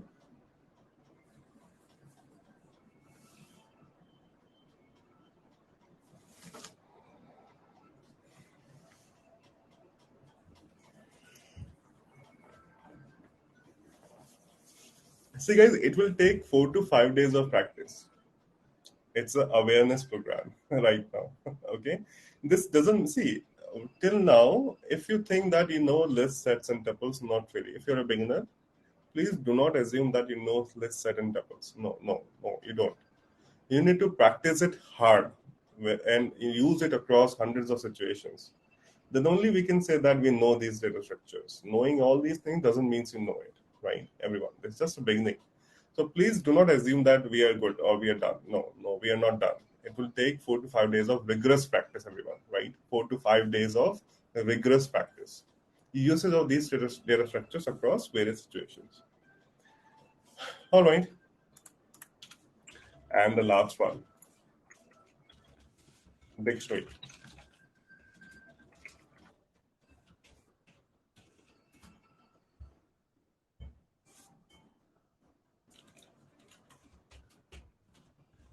Dictionary. This is the last data structure, and I would like to tell you that list and dictionary are the two data structures that you must master. Sets and tuple might be secondary, but list and dictionary are primary. You must master both the data structures. Let us start with dictionary here.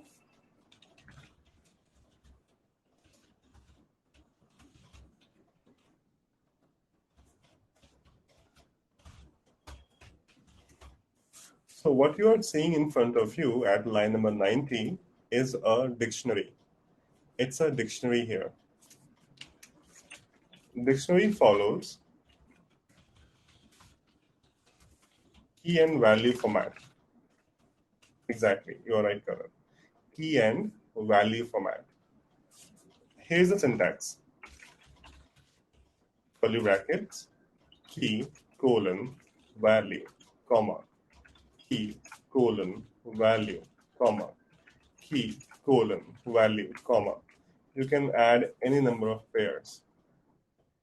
Now, if you follow the syntax, can you find out that at line number 90, what are the examples of keys here? If you follow the syntax, can you figure out at line number 19, what is the example of key here?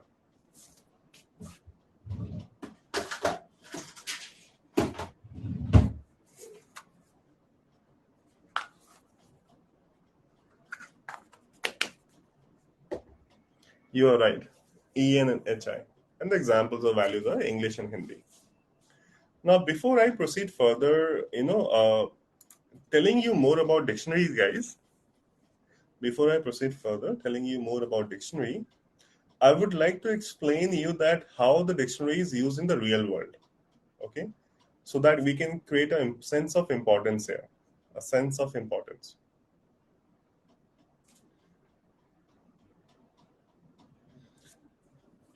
Kajal, see, thank you, Kajal, for posting concern. There are two things which I want to say here, Kajal. One,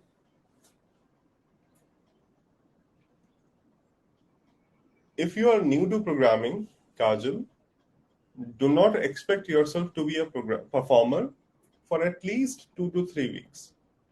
And if you are new to programming, please do not expect yourself to be a performer for at least 2 to 3 weeks, considering your professional life, considering your personal life, considering the amount of time you're spending in practicing Python, right? So here the primary factor is amount of time you're spending for practicing Python.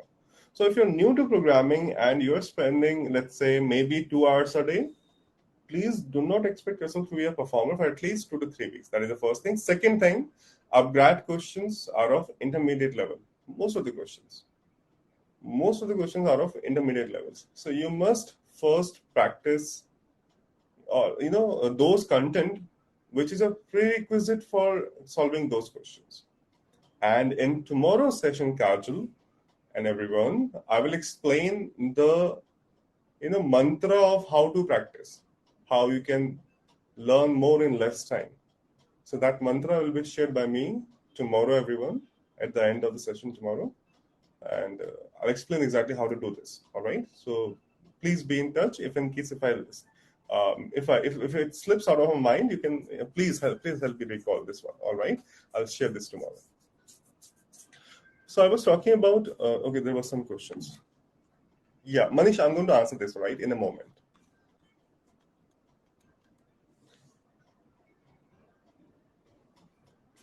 Rajesh, I'm going to answer this. So let us try to understand the usage of dictionary as per the real world, right? Now, a very simple use case would be case one, storing data like Oxford Dictionary. Example, key will be word, value will be meaning. Here's example, happy, yes, or joy, state of happiness. Okay. So, so first of all, I'm sharing a simple use case here that how you can use dictionary-like structure to store the real world like data, to store and process the data which looks like real world. So we have word meaning example here. So joy is a word here, and state of happiness is the meaning. So key and value is like word and meaning. So this is the first example. Just to create the context here. Second example. Look at this example here. I'll share a simple example here. Look at this image here, everyone. How in the real world the dictionary is used to accommodate data, guys. Please observe. Right? So how I'm accommodating any information or data using dictionary-like format. Please observe the accommodation here or management of data, guys. Look at the accommodation of data here, how the data is structured. How the data is structured using dictionary. Please observe. So look at the usage of dictionary in structuring data, in giving a structure to your data. Are you observing, guys? Are you observing how the dictionary format is structuring the data? Structuring. I'm using structure word here.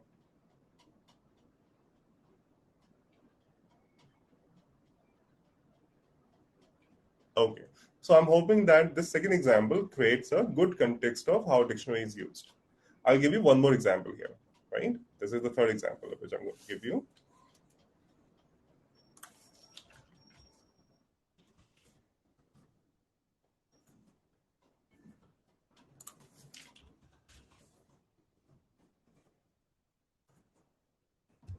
Peace.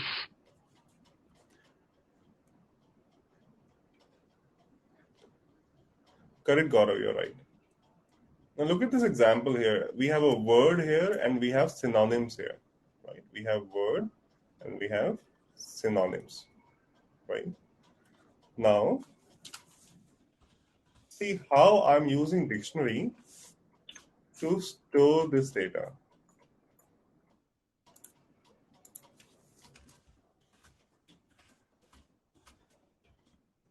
Please.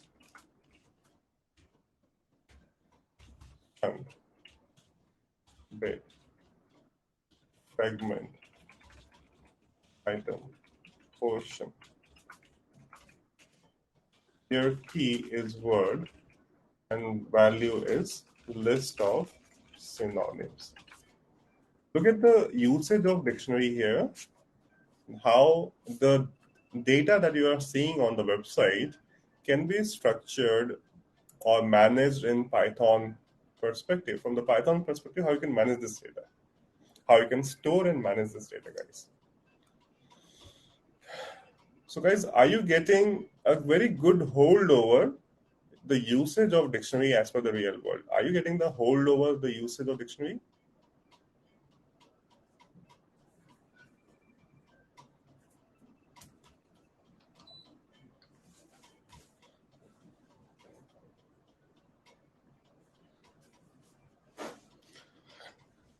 All right. Take care, everyone. Thank you. Chitra, please complete your sentence.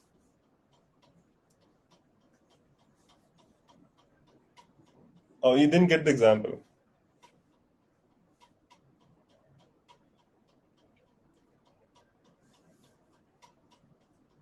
It's like holding attributes for a variable. Yes, we can say that.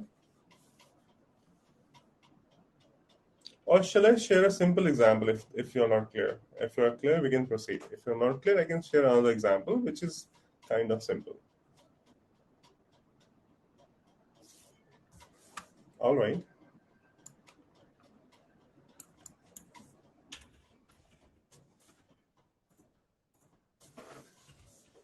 Let's play a game. So let's play a game, everyone. Cow, cow, cat, cow. Panda, cow, cat, panda, cat, cow, panda. Can you help me find the total count of each animal?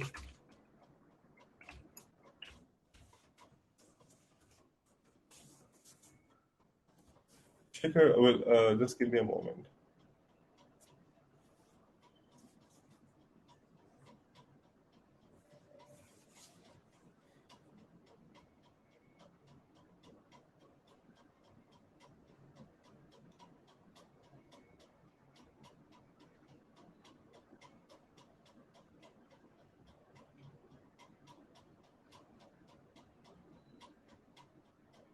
Cow 6, cat 5, and panda 3. Okay, so there are 6 cows, there are 5 cats, and there are 3 pandas. Now, I want to store this information in Python. The question is that I want to store this information in Python so that I can process it further. Cow 6, cat 5, panda 3. This is dictionary.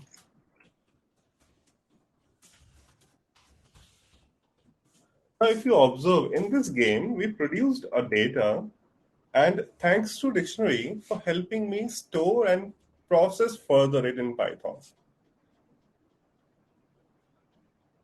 Bipin, we can do that. That is not a problem here, right? We can do that.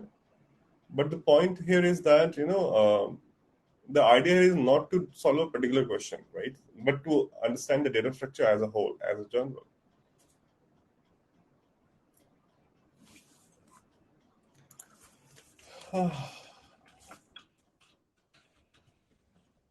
Generally, I don't do this, but because you have asked me.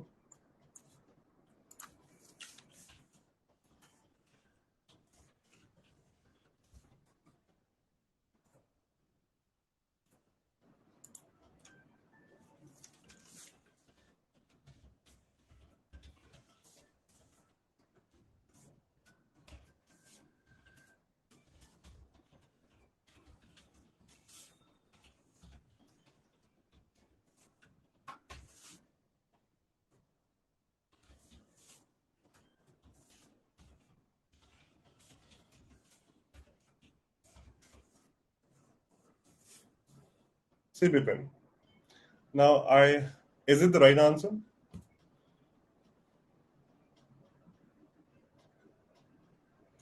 Now, guys, please try to understand my perspective, right?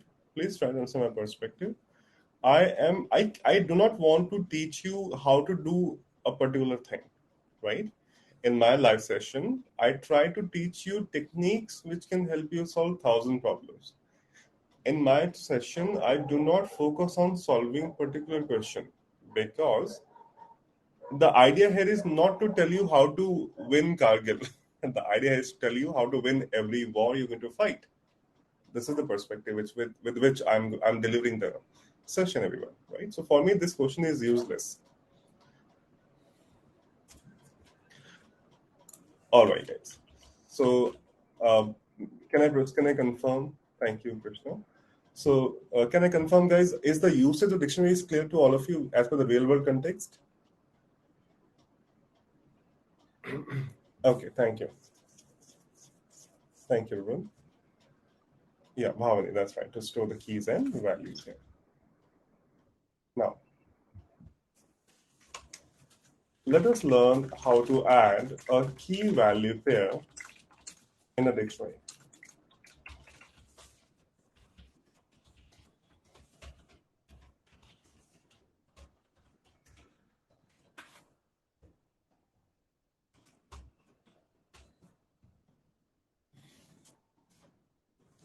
So generally participants, tend to forget the examples. I really don't know why, but I don't expect you to forget the expressions.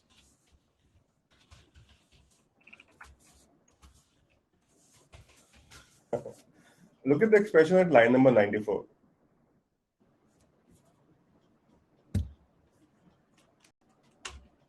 So what's the syntax here? Dictionary, new key, new value. So look at the syntax. So I just added a TL Telugu as the key and value. Let's do it one more time to create a comfort zone. Lang, ES, Spanish, Lang, FR, French.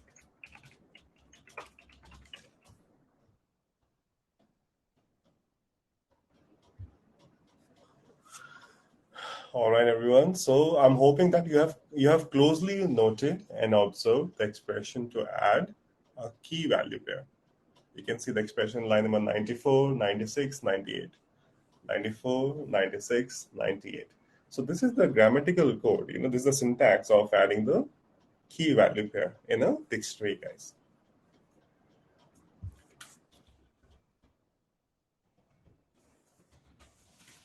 Let us learn how to delete the key value pair using del keyword.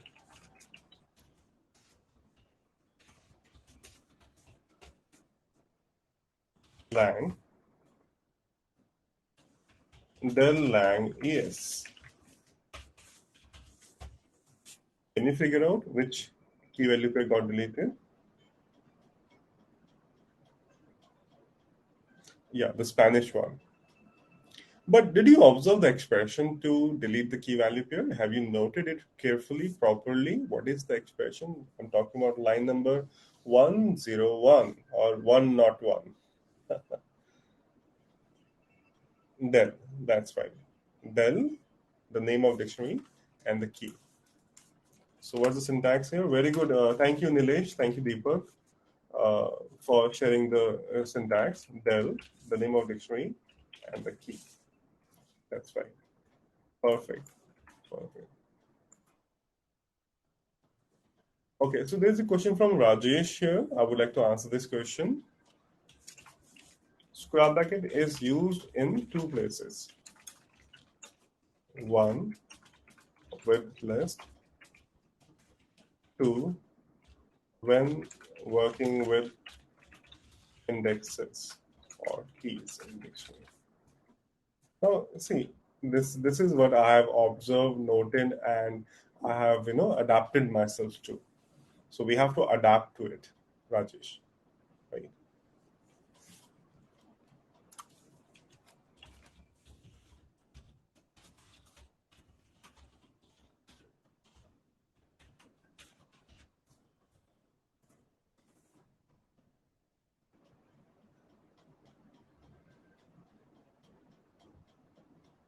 So I'm hoping that you have noted the points, Rajesh. Where do we use square brackets?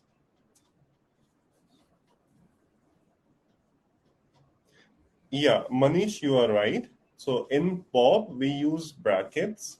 You are right. I'll get back to that portion here. So in POP, I did use simple brackets here because, Manish, POP is a function. Function uses simple brackets. So we have to use simple brackets here. We cannot use square bracket here. It should be simple only. Okay. Now, line. Let us learn how to get value using a key.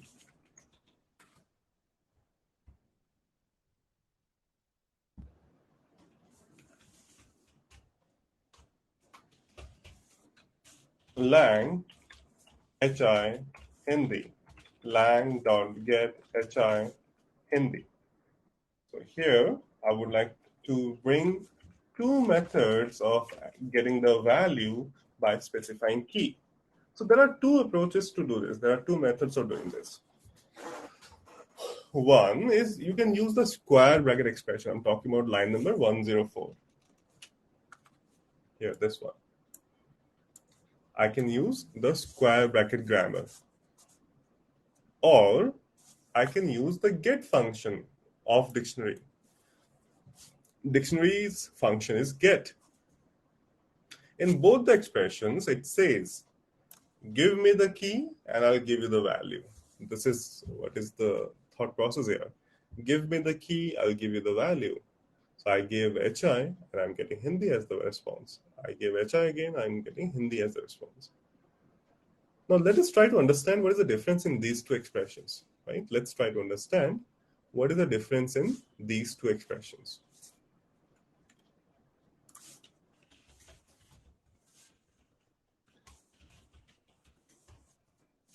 Did you observe what happens if I provide a non-existing key in a dictionary? So here, the zo key is not there. In this case, I ended up with key error.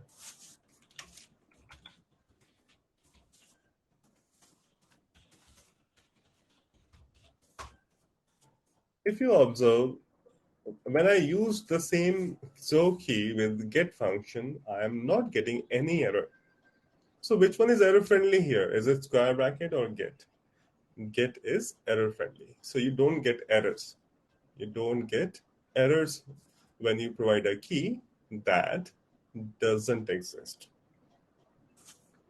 This is the first difference. Get method also has a provision for no output, Kajal.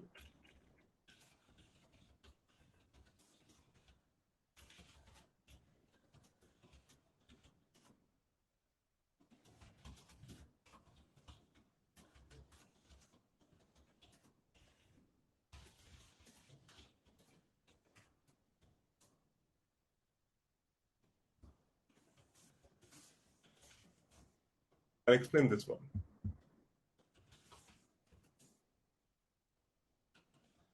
Lang.get so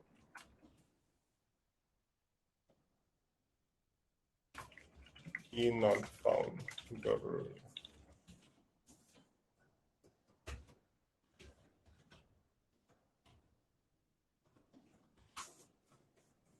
Yeah.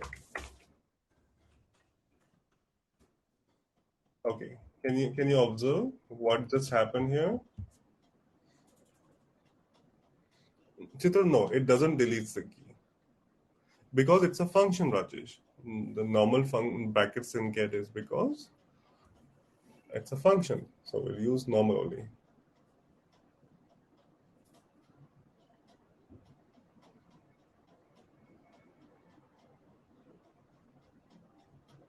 Right, Bhavini? You observed it right.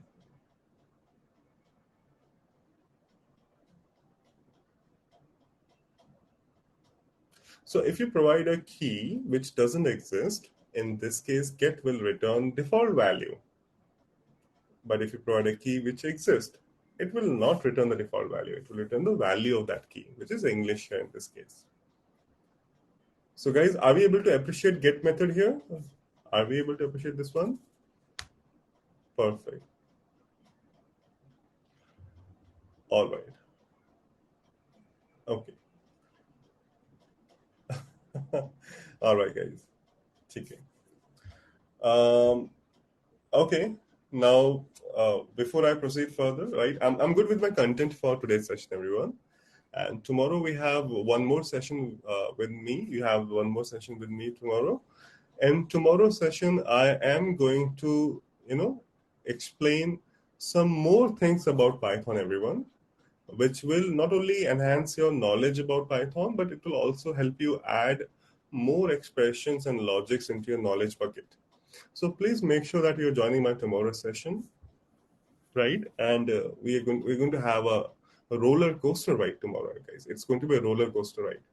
But before you join my tomorrow session, I request you, please promise me you will practice all these codes at least 2 times today. At least 2 times today, and you will try to do some sort of experiments. All right? Please try to do all these labs at least 2 times today and try to do some experiments here and there. Thank you. Okay.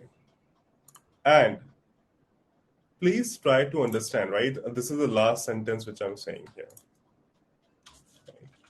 If you do not practice over the week, your next week automatically becomes difficult. The live session of your next week automatically becomes difficult. Are you getting my point, guys? If you do not practice this coming week, your next week session automatically becomes difficult. Please, right? Please make it a note, because attending live session isn't a guarantee that you will understand 100%. I'm thankful to all of you. You practiced hard this week and you assisted me in explaining it, to all of you. Without your practice, it would be difficult for me to, get that content absorbed by you. So for being able to absorb the content, we need to practice. Download. Thank you, Manish. Thank you. Where is this one? So I'm sharing this notebook with all of you guys. Copy link. Thank you, Prafulla and everyone. Thank you. So I am here for your win-win, guys. All right. How, Gaurav, so can you please explain how to do it? Gaurav, I'll explain this, right? First of all, Gaurav, I would like to tell you that your approach is not recommended. The work that you're trying to do, Gaurav, with your doubt, isn't the one which is recommended for beginners. So you can totally forget about what you're trying to do. I'll share a better method to understand the content and the concept. That is not the recommended one, Gaurav, if you're a new beginner, if you're new to programming. Okay. So guys, that was all from my side, guys, for today's session. I'm hoping all of you enjoyed the session. I am hoping that the session was worth attending, and I'm hoping that with the delivered content, I should be able to, reduce the efforts required to learn all these concepts and subjects. So, thank you, everyone. So, Shakti Prasanna, can you explain deep copy concept with real example? Okay. Shakti Prasanna, see, the concept of deep copy isn't something, which... okay, the real example would be cloning, Shakti Prasanna, right? Cloning. The real world example would be cloning here, Shakti Prasanna. So what is cloning basically? Sorry. Cloning is basically, an exact replica of, anything, any object. So in the real world, where do we use cloning?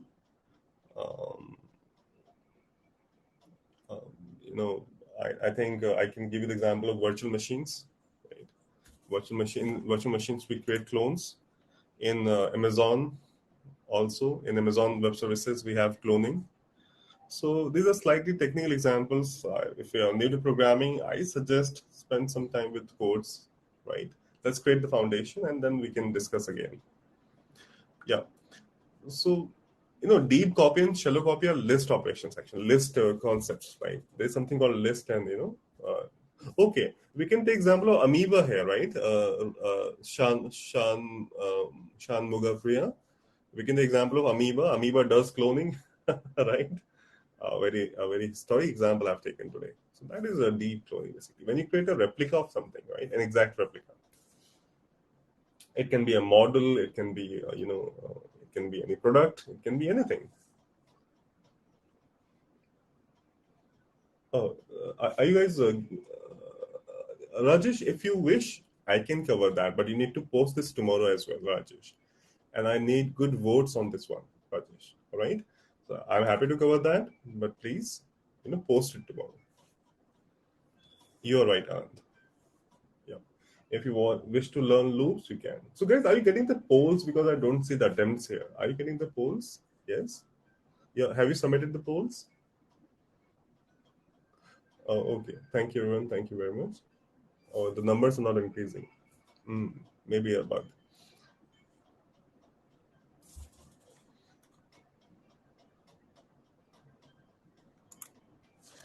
Manish, get here basically is an example of application which can sustain crashes of application.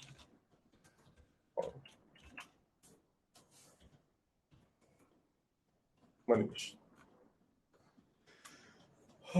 All right, guys, I'll take your leave now. Right, it was lovely being with all of you. It was really fun delivering the content, and I'm excited to see all of you tomorrow morning. And please make sure you practice. Bye bye, everyone. Please take care. Stay happy, stay blessed, stay safe, and enjoy the monsoon. Bye bye, guys.